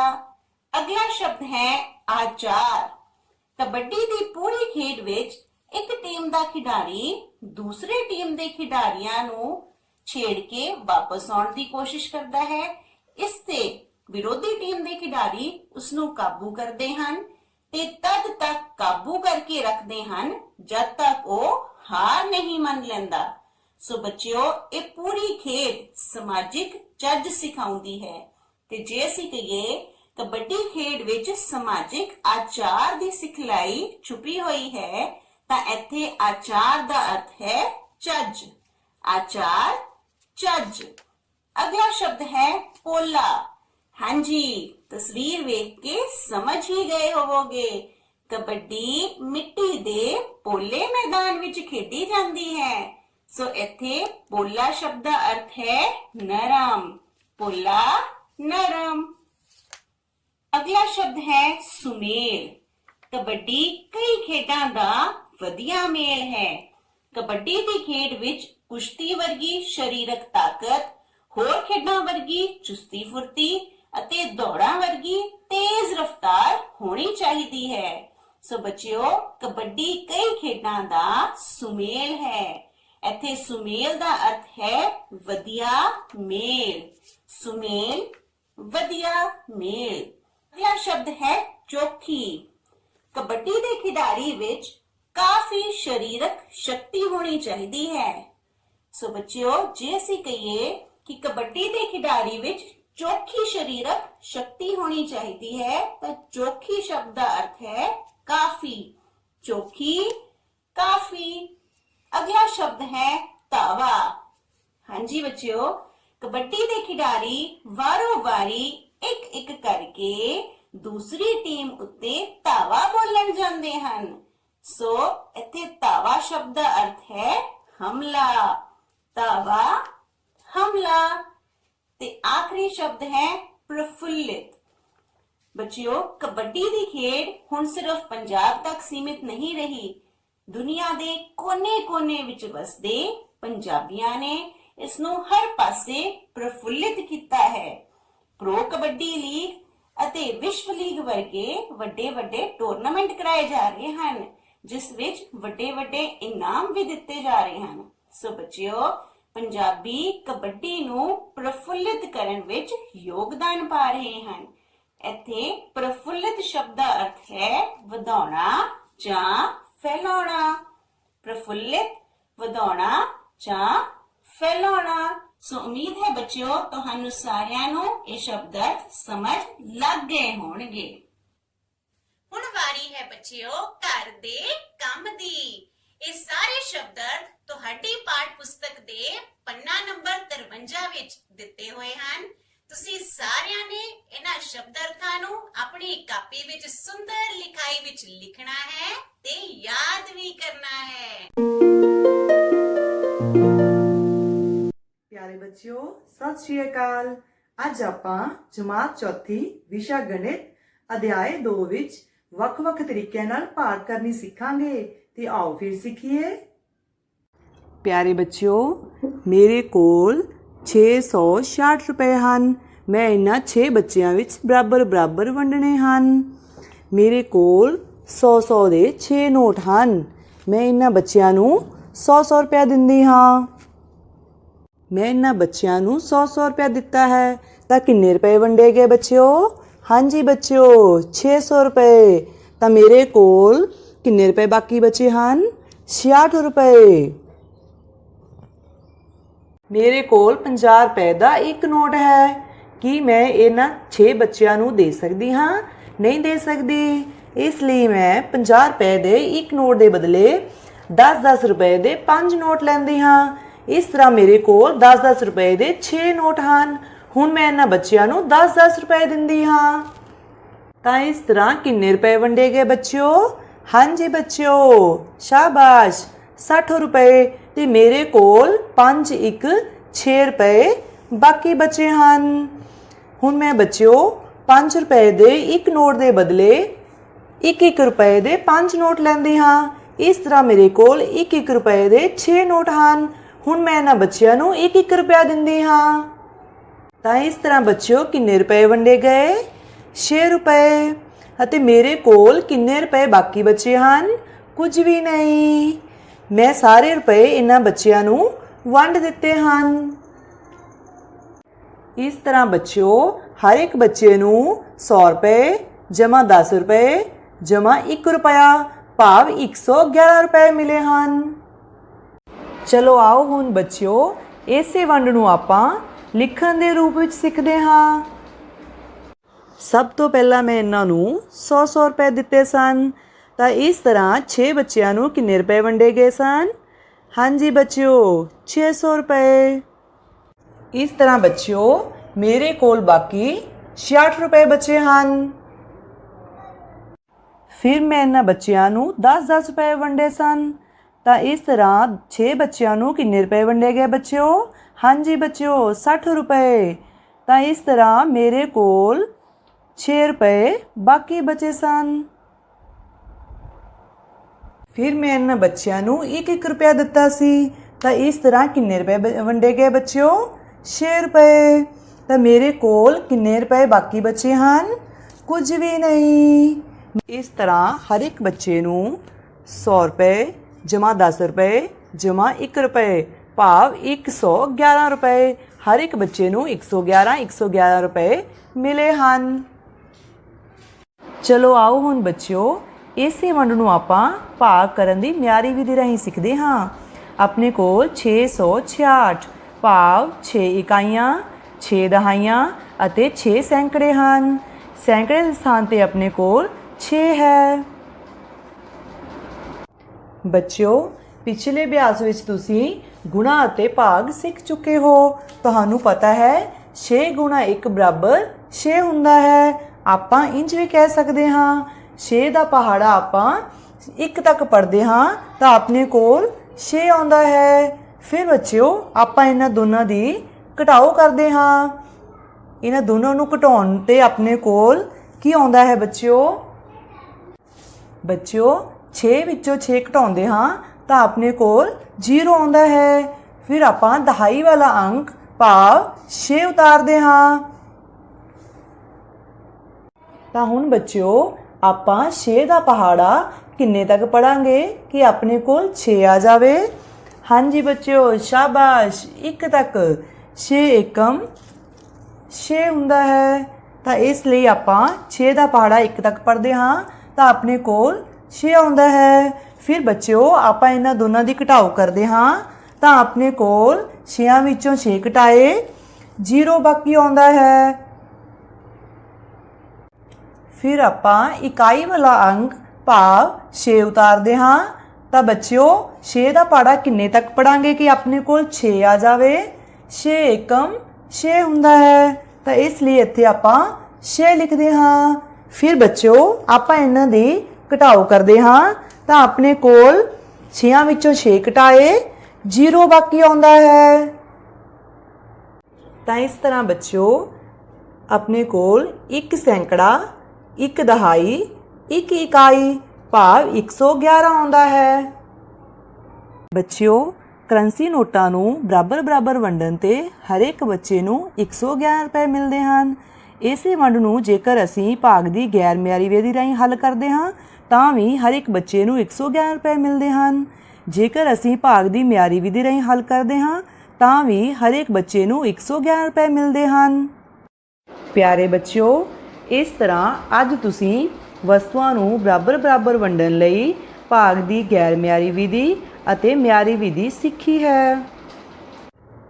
ਘਰ ਦੇ ਕੰਮ ਵਿੱਚ ਬੱਚਿਓ ਤੁਸੀਂ ਅਭਿਆਸ 2.8 ਪ੍ਰਸ਼ਨ ਨੰਬਰ 3 ਅਤੇ 4 ਭਾਗ ਕਰੋ। ਇਹ ਸਾਰੇ ਸਵਾਲ ਤੁਸੀਂ ਇਸੇ ਤਰੀਕੇ ਨਾਲ ਕਾਪੀ ਦੇ ਉੱਪਰ ਹੱਲ ਕਰਨੇ ਹਨ। ਧੰਨਵਾਦ।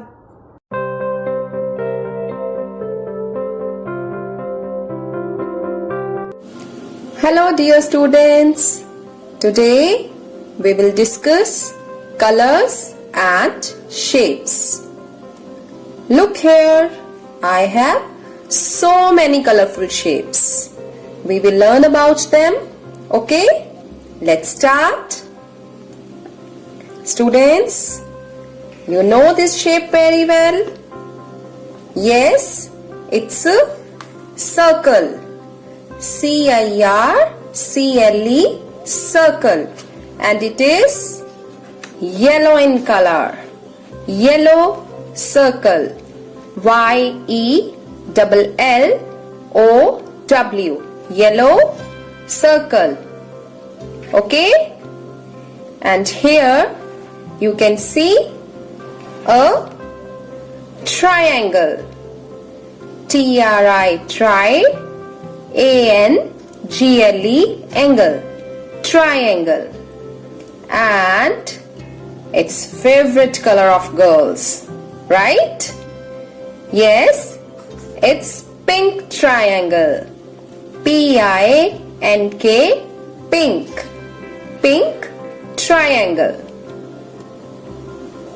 Yes, it's a square. Square. S-Q-U-A-R-E, square. Can anyone tell me the color of square? Yes, it's blue. Blue square. B-L-U-E, blue. Blue square. And next I have a rectangle. R-E-C, rec. T-A-N-G-L-E, tangle. Rectangle. And it's brown in color. B-R-O-W-N, brown. Brown rectangle. Students, these two shapes look alike, but there is a difference. In square, all the four sides are equal, but in rectangle, the opposite sides are equal. So, it's a square and it's a rectangle.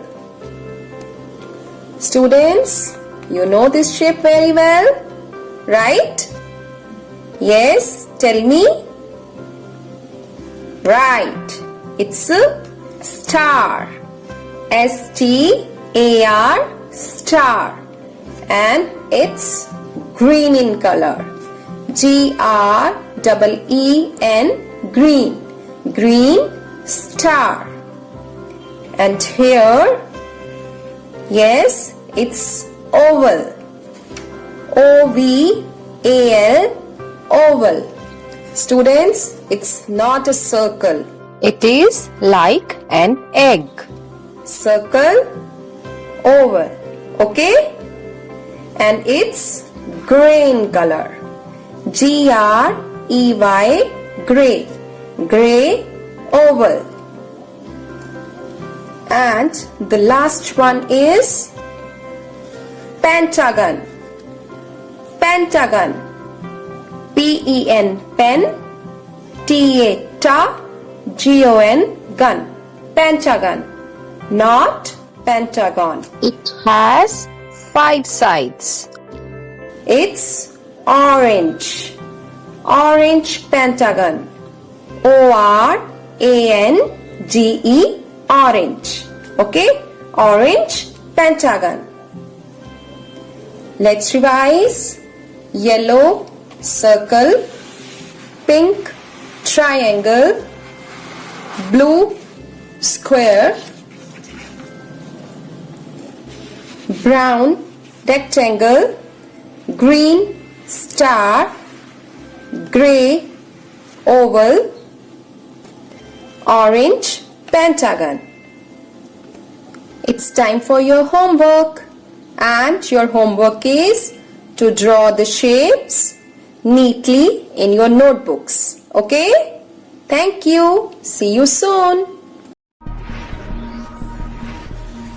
ਵਾਤਾਵਰਣ ਸਿੱਖਿਆ ਜਮਾਤ ਚੌਥੀ ਪਾਠ 9 ਰੁੱਖ ਦੇਣ ਸੁੱਖ।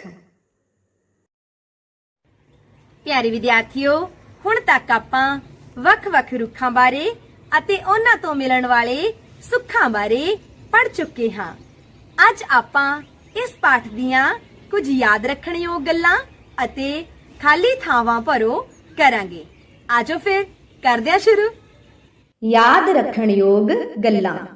ਰੁੱਖ ਉਗਾਏ ਵੀ ਜਾਂਦੇ ਹਨ ਅਤੇ ਖੁਦ ਵੀ ਉੱਗਦੇ ਹਨ।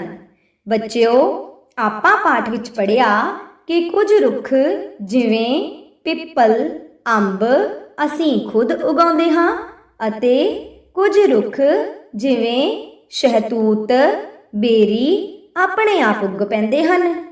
ਰੁੱਖ ਸਾਨੂੰ ਫਲ, ਛਾਂ, ਆਕਸੀਜਨ, ਲੱਕੜੀ ਆਦਿ ਦਿੰਦੇ ਹਨ। ਦੇਖਿਆ ਬੱਚਿਓ, ਰੁੱਖਾਂ ਤੋਂ ਸਾਨੂੰ ਕਿੰਨਾ ਕੁਝ ਮਿਲਦਾ। ਬੱਚਿਓ, ਰੁੱਖਾਂ ਦੇ ਬਹੁਤ ਸਾਰੇ ਹਿੱਸਿਆਂ ਦੀ ਵਰਤੋਂ ਦਵਾਈਆਂ ਵਿੱਚ ਹੁੰਦੀ ਹੈ। ਸਾਰਿਆਂ ਨੂੰ ਰੁੱਖਾਂ ਨਾਲ ਸਾਂਝ ਪਾਉਣੀ ਚਾਹੀਦੀ ਹੈ। ਪਿਆਰੇ ਬੱਚਿਓ, ਰੁੱਖ ਸਾਨੂੰ ਕਿੰਨਾ ਕੁਝ ਦਿੰਦੇ ਹਨ। ਇੰਨਾ ਕੁਝ ਦੇ ਕੇ ਸਾਡੇ ਕੋਲੋਂ ਕੁਝ ਵੀ ਨਹੀਂ ਮੰਗਦੇ।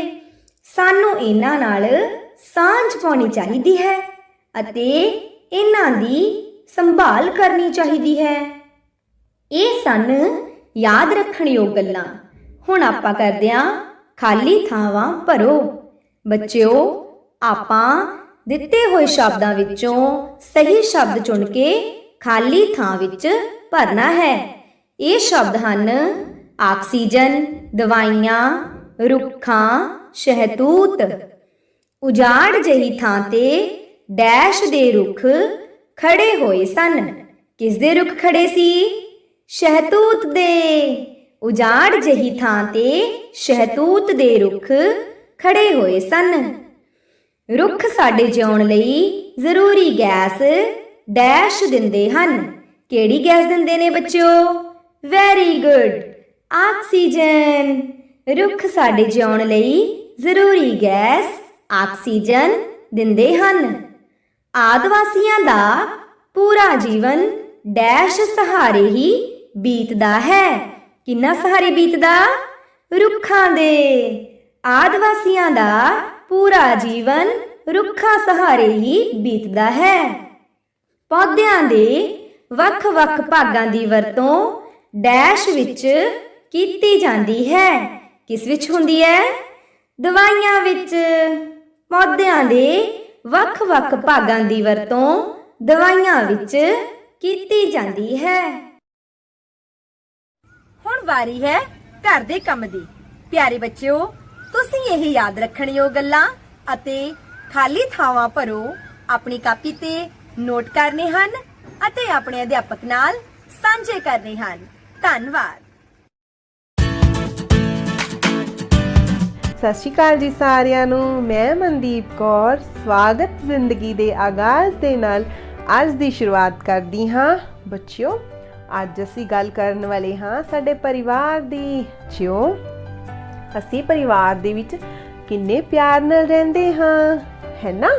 ਜਿਉਂ ਜੇਕਰ ਉਹ ਸਾਨੂੰ ਗੁੱਸਾ ਕਰਨ ਜਾਂ ਫਿਰ ਸਾਰੇ ਇੱਕ ਦੂਜੇ ਨਾਲ ਗੁੱਸਾ ਕਰਨ, ਇੱਕ ਦੂਜੇ ਨਾਲ ਲੜਾਈ ਕਰਨ, ਫਿਰ ਤੁਹਾਨੂੰ ਕਿਵੇਂ ਲੱਗੇਗਾ? ਜਿਉਂ ਅਸੀਂ ਪਰਿਵਾਰ ਵਿੱਚ ਰਹੀਏ ਤਾਂ ਸਾਨੂੰ ਪਿਆਰ ਦੇ ਨਾਲ, ਸਤਿਕਾਰ ਦੇ ਨਾਲ ਰਹਿਣਾ ਚਾਹੀਦਾ ਹੈ। ਬੱਚਿਓ, ਇੱਕ ਵਾਰ ਦੋ ਭਰਾ ਸਨ, ਜਤਿਨ ਔਰ ਨਿਤਿਨ।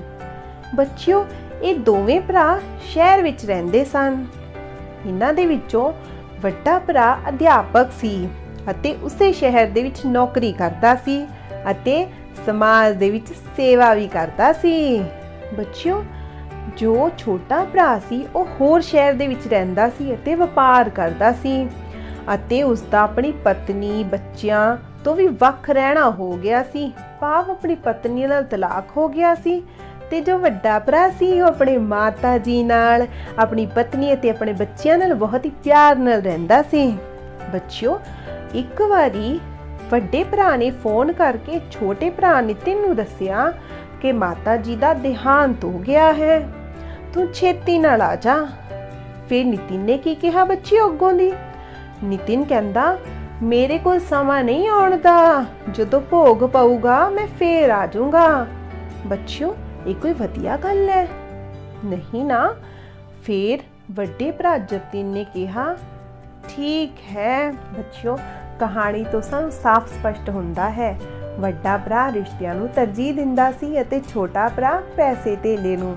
ਬੱਚਿਓ, ਇਸੇ ਤਰ੍ਹਾਂ ਦੀ ਇੱਕ ਹੋਰ ਕਹਾਣੀ ਹੈ।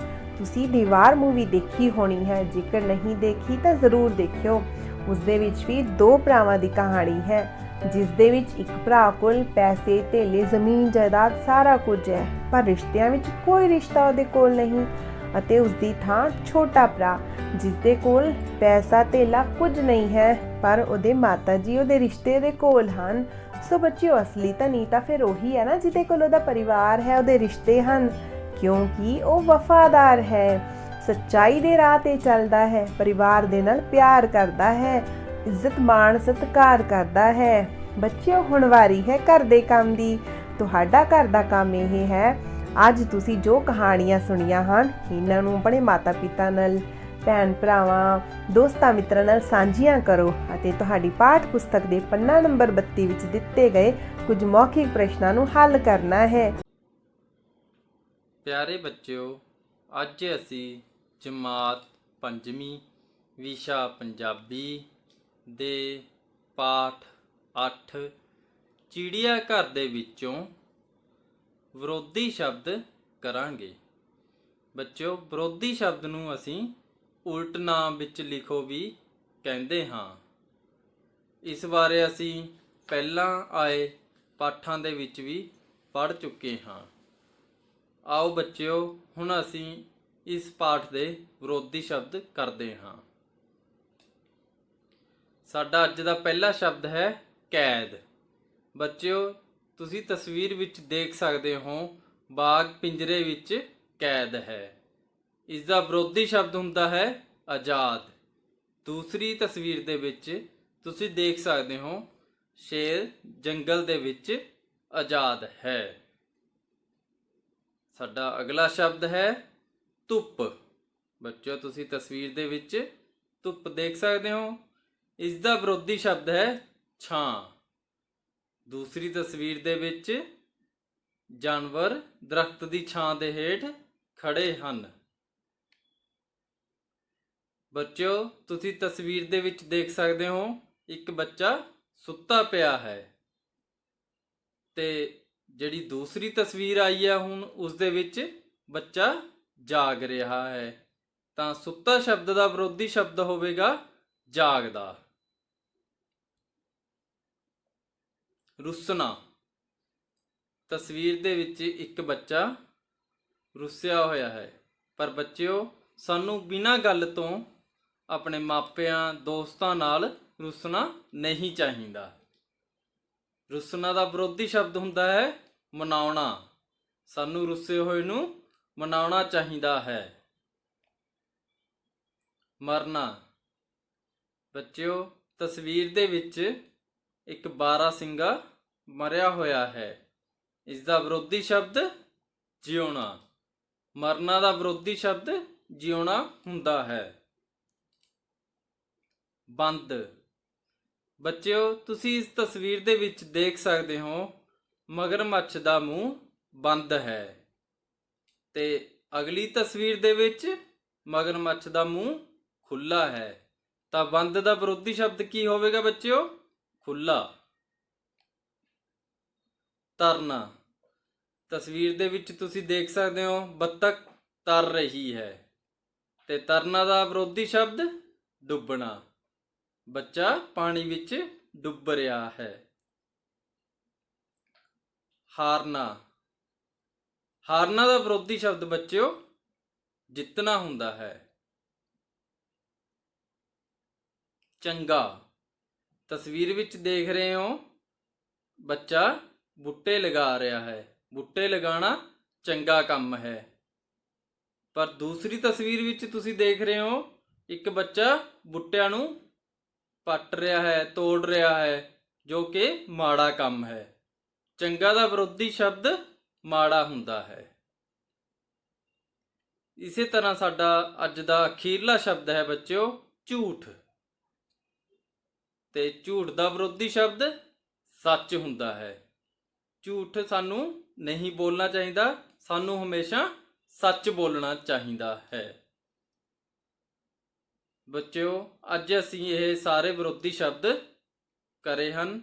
ਹੁਣ ਤੁਸੀਂ ਇਹ ਸਾਰੇ ਵਿਰੋਧੀ ਸ਼ਬਦਾਂ ਨੂੰ ਸਾਫ਼-ਸਾਫ਼ ਲਿਖਾਈ ਦੇ ਵਿੱਚ ਆਪਣੀਆਂ ਕਾਪੀਆਂ ਤੇ ਲਿਖਣਾ ਹੈ ਅਤੇ ਪਾਠ ਵਿੱਚ ਆਏ ਹੋਰ ਸ਼ਬਦਾਂ ਦੇ ਵਿਰੋਧੀ ਸ਼ਬਦ ਬਣਾਉਣ ਦੀ ਕੋਸ਼ਿਸ਼ ਕਰਨੀ ਹੈ।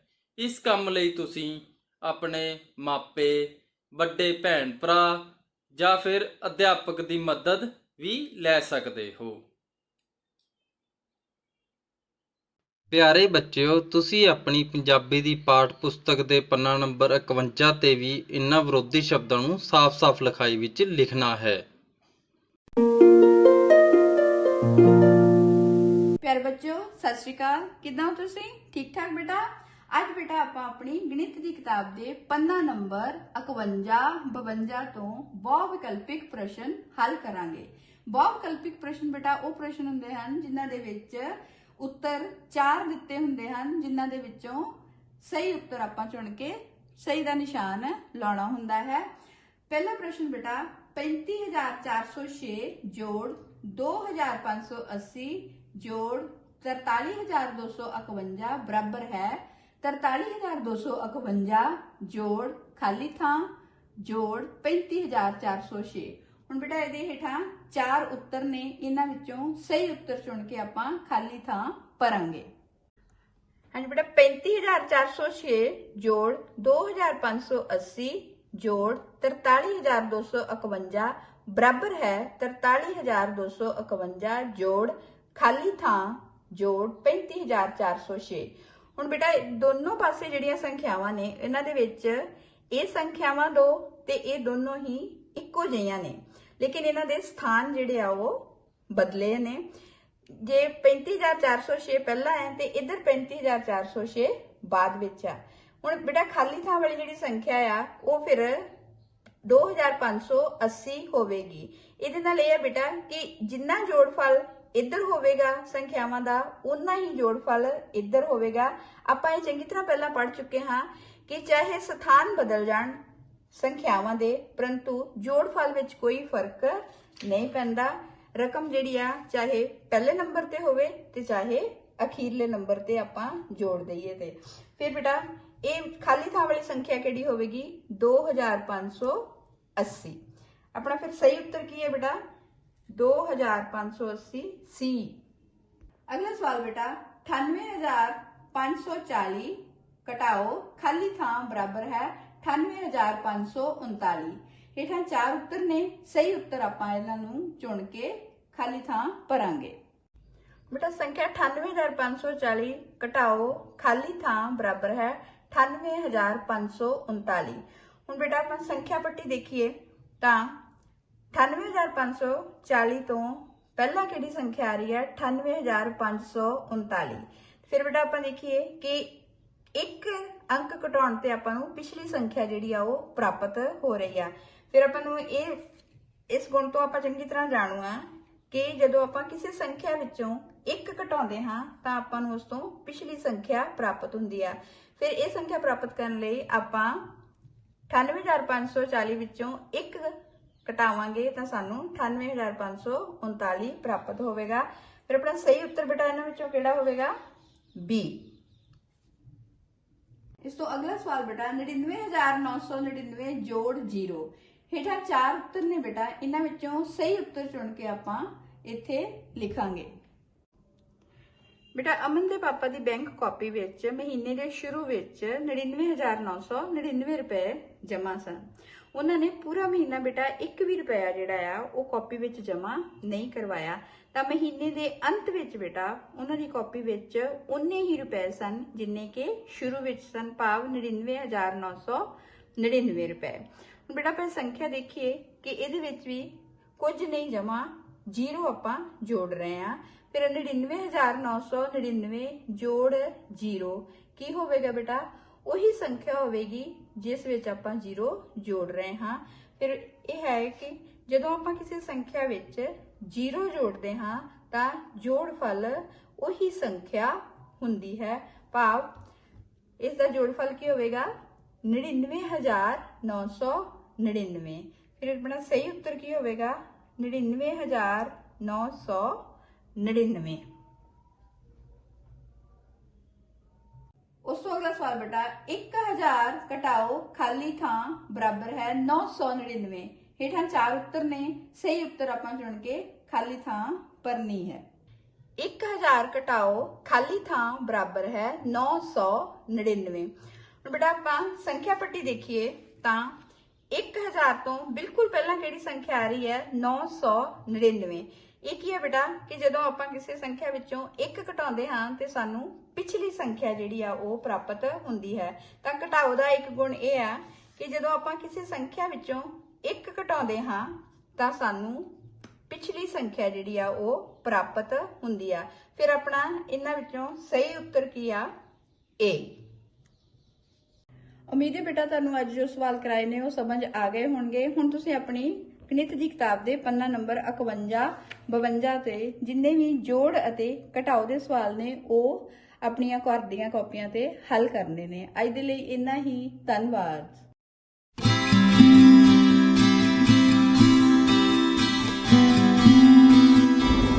Hello dear students, today we are going to start our new lesson, that is lesson number 3, Child and Grandma. Student, it's a poem. Before reciting the poem, we will discuss its pictures. So, our activity for today is picture walk. We will write some words for this picture.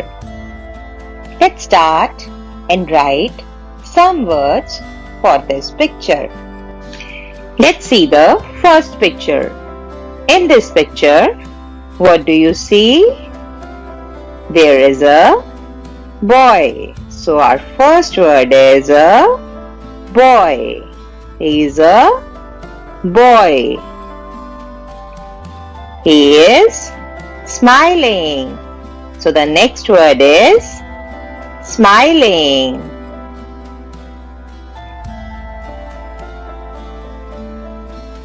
B-O-Y, boy. He is smiling. S-M-I-L-I-N-G, smiling. Moving on further, the boy is wearing a t-shirt. T-shirt and jeans.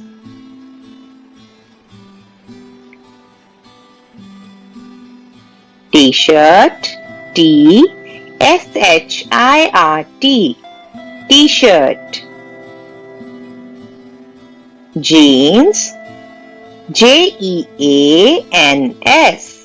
jeans. He is wearing shoes. In this picture, there is grass. Grass. Here, pair of shoes and grass. G-R-A-S-S, grass.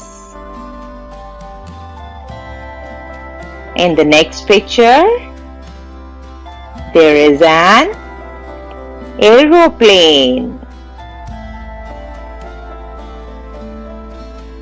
and some clouds are there.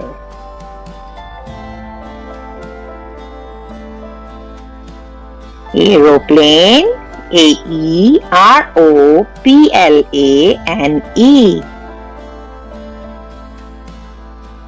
Clouds, C-L-O-U-D-S, clouds.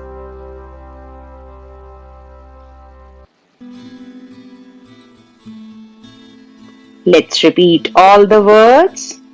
Boy, smiling, jeans, t-shirt,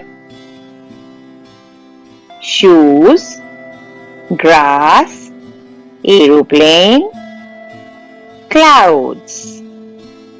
That's all for today. Now it's time for homework.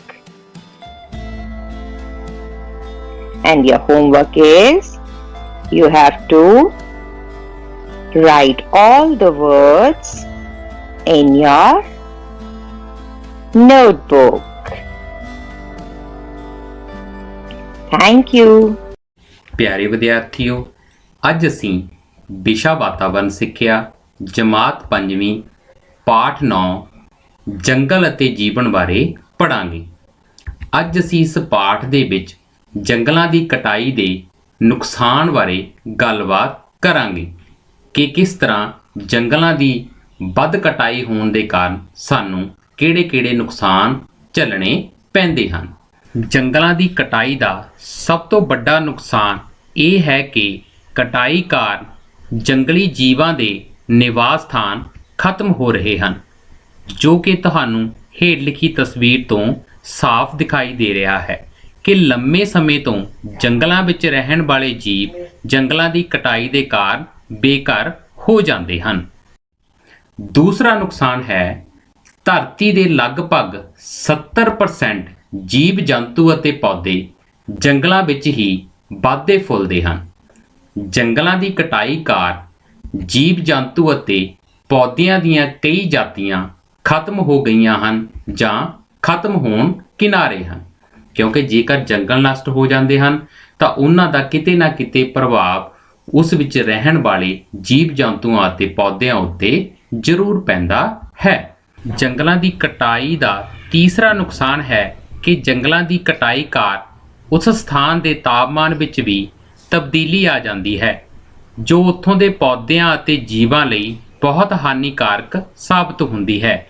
ਜਿਸ ਤਰ੍ਹਾਂ ਤੁਹਾਨੂੰ ਹੇਠ ਲਿਖੀਆਂ ਦੋ ਤਸਵੀਰਾਂ ਵਿੱਚੋਂ ਸਾਫ਼ ਦਿਖਾਈ ਦੇ ਰਿਹਾ ਹੈ ਕਿ ਕਿਸ ਤਰ੍ਹਾਂ ਤਾਪਮਾਨ ਵਧਣ ਦੇ ਕਾਰਨ ਇੱਕ ਦਰਖਤ ਸੁੱਕ ਚੁੱਕਾ ਹੈ ਅਤੇ ਦੂਸਰੇ ਪਾਸੇ ਇੱਕ ਹਾਥੀ ਗਰਮੀ ਤੋਂ ਬਚਣ ਦੇ ਲਈ ਆਪਣੇ ਸਰੀਰ ਉੱਪਰ ਠੰਡਾ ਪਾਣੀ ਪਾ ਰਿਹਾ ਹੈ। ਚੌਥਾ ਨੁਕਸਾਨ ਹੈ ਰੁੱਖਾਂ ਦੀਆਂ ਜੜ੍ਹਾਂ ਮਿੱਟੀ ਨੂੰ ਬੰਨ੍ਹ ਕੇ ਰੱਖਦੀਆਂ ਹਨ ਅਤੇ ਇਹਨਾਂ ਕਾਰਨ ਮਿੱਟੀ ਵੀ ਉਪਜਾਊ ਸ਼ਕਤੀ ਬਣੀ ਰਹਿੰਦੀ ਹੈ, ਪਰੰਤੂ ਜੰਗਲਾਂ ਦੀ ਕਟਾਈ ਕਾਰਨ ਧਰਤੀ ਦੀ ਉੱਪਰਲੀ ਪਰਤ ਕਮਜ਼ੋਰ ਹੋ ਕੇ ਖੁਰਨ ਲੱਗਦੀ ਹੈ, ਜਿਸ ਨੂੰ ਭੌਂ-ਖੋਰ ਕਿਹਾ ਜਾਂਦਾ ਹੈ, ਜਿਸ ਤਰ੍ਹਾਂ ਤੁਹਾਨੂੰ ਹੇਠ ਲਿਖੀ ਤਸਵੀਰ ਦੇ ਵਿੱਚ ਦਿਖਾਈ ਦੇ ਰਿਹਾ ਹੈ।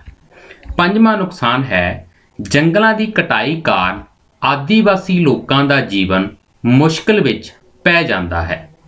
ਛੇਵਾਂ ਨੁਕਸਾਨ ਹੈ ਜੰਗਲਾਂ ਦੀ ਕਟਾਈ ਕਾਰਨ ਭੋਜਨ ਜਾਲ ਅਤੇ ਭੋਜਨ ਲੜੀ ਵੀ ਪ੍ਰਭਾਵਿਤ ਹੁੰਦੀ ਹੈ। ਸੱਤਵਾਂ ਨੁਕਸਾਨ ਹੈ ਇਸ ਕਾਰਨ ਜਲ ਚੱਕਰ ਨੂੰ ਵੀ ਨੁਕਸਾਨ ਹੈ ਜਿਹੜਾ ਪਹੁੰਚਦਾ ਹੈ ਕਿ ਜੋ ਸਾਡਾ ਇੱਕ ਵਾਟਰ ਸਾਈਕਲ ਚੱਲਦਾ ਹੈ, ਇੱਕ ਜਲ ਚੱਕਰ ਚੱਲਦਾ ਹੈ, ਉਹ ਵੀ ਕਿਸੇ ਨਾ ਕਿਸੇ ਹੱਦ ਤੱਕ ਪ੍ਰਭਾਵਿਤ ਹੁੰਦਾ ਹੈ।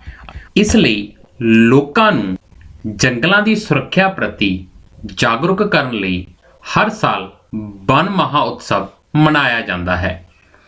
ਇਹ ਵਣ ਉਤਸਵ ਹਰ ਸਾਲ ਜੁਲਾਈ ਦੇ ਪਹਿਲੇ ਹਫ਼ਤੇ ਭਾਵ 1 ਜੁਲਾਈ ਤੋਂ 7 ਜੁਲਾਈ ਤੱਕ ਚੱਲਦਾ ਹੈ। ਇਸ ਸਮੇਂ ਦੌਰਾਨ ਬਹੁਤ ਸਾਰੇ ਲੋਕ ਸਕੂਲਾਂ, ਘਰਾਂ, ਦਫ਼ਤਰਾਂ ਅਤੇ ਹੋਰ ਵੱਖ-ਵੱਖ ਥਾਵਾਂ ਉੱਤੇ ਬਹੁਤ ਸਾਰੇ ਦਰਖਤ ਲਗਾਉਂਦੇ ਹਨ ਅਤੇ ਸਕੂਲੀ ਪੱਧਰ ਉੱਪਰ ਵੀ ਇਸ ਨਾਲ ਸੰਬੰਧਿਤ ਬਹੁਤ ਸਾਰੀਆਂ ਵਿੱਦਿਅਕ ਗਤੀਵਿਧੀਆਂ ਅਤੇ ਮੁਕਾਬਲੇ ਕਰਵਾਏ ਜਾਂਦੇ ਹਨ। ਹੁਣ ਵਾਰੀ ਹੈ ਘਰ ਦੇ ਕੰਮ ਦੀ। ਤੁਸੀਂ ਹੇਠ ਲਿਖੇ ਪ੍ਰਸ਼ਨ ਨੂੰ ਘਰੋਂ ਆਪਣੀਆਂ ਕਾਪੀਆਂ ਉੱਪਰ ਕਰਨਾ ਹੈ। ਪੰਜਾਬ ਵਿੱਚ ਜੰਗਲਾਂ ਦੀ ਘਾਟ ਨੂੰ ਪੂਰਾ ਕਰਨ ਲਈ ਅਸੀਂ ਕੀ ਯਤਨ ਕਰ ਸਕਦੇ ਹਾਂ?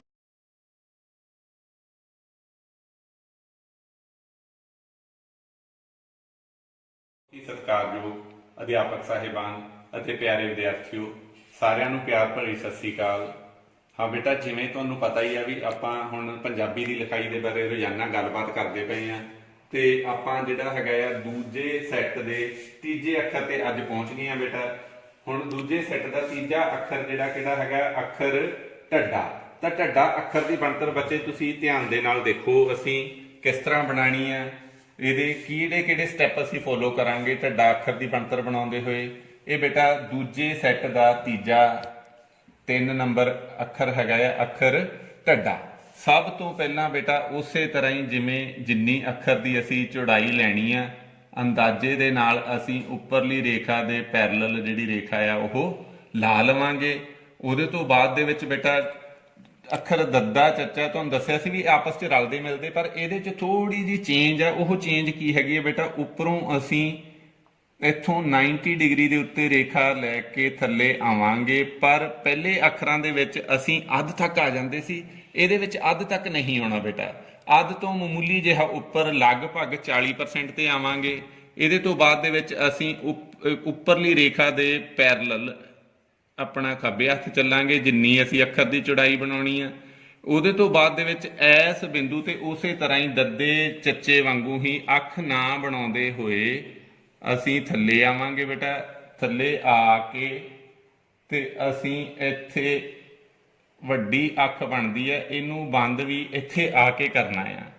ਸੋ ਫਿਰ ਦੇਖ ਲਓ ਧਿਆਨ ਦੇ ਨਾਲ, ਆਹ ਪੁਆਇੰਟ ਤੇ ਆਹ ਲਗਭਗ ਇੱਕੋ ਸੇਧ ਦੇ ਵਿੱਚ ਹੁੰਦੇ ਆ ਤੇ ਆਹ ਜਿਹੜਾ ਡਿਸਟੈਂਸ ਆ ਇੱਥੋਂ ਤੋਂ ਲੈ ਕੇ ਇੱਥੋਂ ਤੱਕ ਦੀ ਦੂਰੀ ਆ, ਇਹ ਜਿਹੜੀ ਅੱਧ ਤੱਕ ਨਹੀਂ ਹੁੰਦੀ, ਅੱਧ ਤੋਂ ਥੋੜੀ ਜਿਹੀ ਛੋਟੀ ਲਗਭਗ 40% ਤੱਕ ਹੁੰਦੀ ਹੈ ਬੇਟਾ। ਸੋ ਇਹਦਾ ਫਿਰ ਤੁਸੀਂ ਧਿਆਨ ਨਾਲ ਸੁਣ ਲਓ, ਅਸੀਂ ਢੱਡਾ ਅੱਖਰ ਦੀ ਬਣਤਰ ਕਿਸ ਤਰ੍ਹਾਂ ਬਣਾਈ। ਸਭ ਤੋਂ ਪਹਿਲਾਂ ਅਸੀਂ ਆਹ ਰੇਖਾ ਲੈ ਲਈ ਜਿੰਨਾ ਜਿਹੜਾ ਢੱਡਾ ਅੱਖਰ ਦੇ ਲਈ। ਉਹਦੇ ਤੋਂ ਬਾਅਦ ਚ ਇੱਥੋਂ 90 ਡਿਗਰੀ ਤੇ ਥੱਲੇ, ਇੱਥੋਂ ਫੇਰ ਖੱਬੇ ਹੱਥ ਨੂੰ ਚੱਲ ਪਏ ਬੇਟਾ। ਇੱਥੇ ਅੱਖ ਨਾ ਬਣਾਉਂਦੇ ਹੋਏ ਥੱਲੇ ਆ ਕੇ ਤੇ ਇੱਥੋਂ ਅਸੀਂ ਆਹ ਜ਼ੀਰੋ ਆ ਜਿਹੜੀ ਢੱਡਾ ਦੀ ਵੱਡੀ ਬਣਦੀ ਹੈ। ਬਸ ਇਹਦੇ ਵਿੱਚ ਇੱਕ ਵਿਸ਼ੇਸ਼ ਪੁਆਇੰਟ ਇਹੀ ਧਿਆਨ ਰੱਖਣਾ ਵੀ ਆਹ ਹੇਠਲੇ ਪਾਸੇ ਜ਼ੀਰੋ ਵੱਡੀ ਬਣਦੀ ਤੇ ਇਹ ਇੱਥੇ ਆ ਕੇ ਬੰਦ ਹੁੰਦੀ, ਇਹਨੂੰ ਉਰਲੇ ਪਾਸੇ ਬੰਦ ਨਹੀਂ ਕਰਨਾ। ਸੋ ਇਹ ਬੇਟਾ ਹੈਗੀ ਆ ਅੱਖਰ ਢੱਡਾ ਦੀ ਬਣਤਰ। ਤੁਹਾਡਾ ਹੋਮਵਰਕ ਕੀ ਹੈਗਾ, ਤੁਸੀਂ ਤੁਹਾਡੇ ਕੋਲੇ ਵਰਕਸ਼ੀਟ ਹੈ ਜਿਹੜੀ ਅੱਖਰ ਢੱਡਾ ਦੀ, ਉਹਦੇ ਉੱਤੇ ਪੈਨਸਲ ਦੇ ਨਾਲ ਵਰਕਸ਼ੀਟ ਦੇ ਉੱਤੇ ਅੱਖਰ ਢੱਡਾ ਦੀ ਬਣਤਰ ਬਣਾ ਕੇ ਅਭਿਆਸ ਕਰਨਾ ਹੈ। ਸੋ ਤੁਹਾਡਾ ਬਹੁਤ ਬਹੁਤ ਧੰਨਵਾਦ ਬੇਟਾ।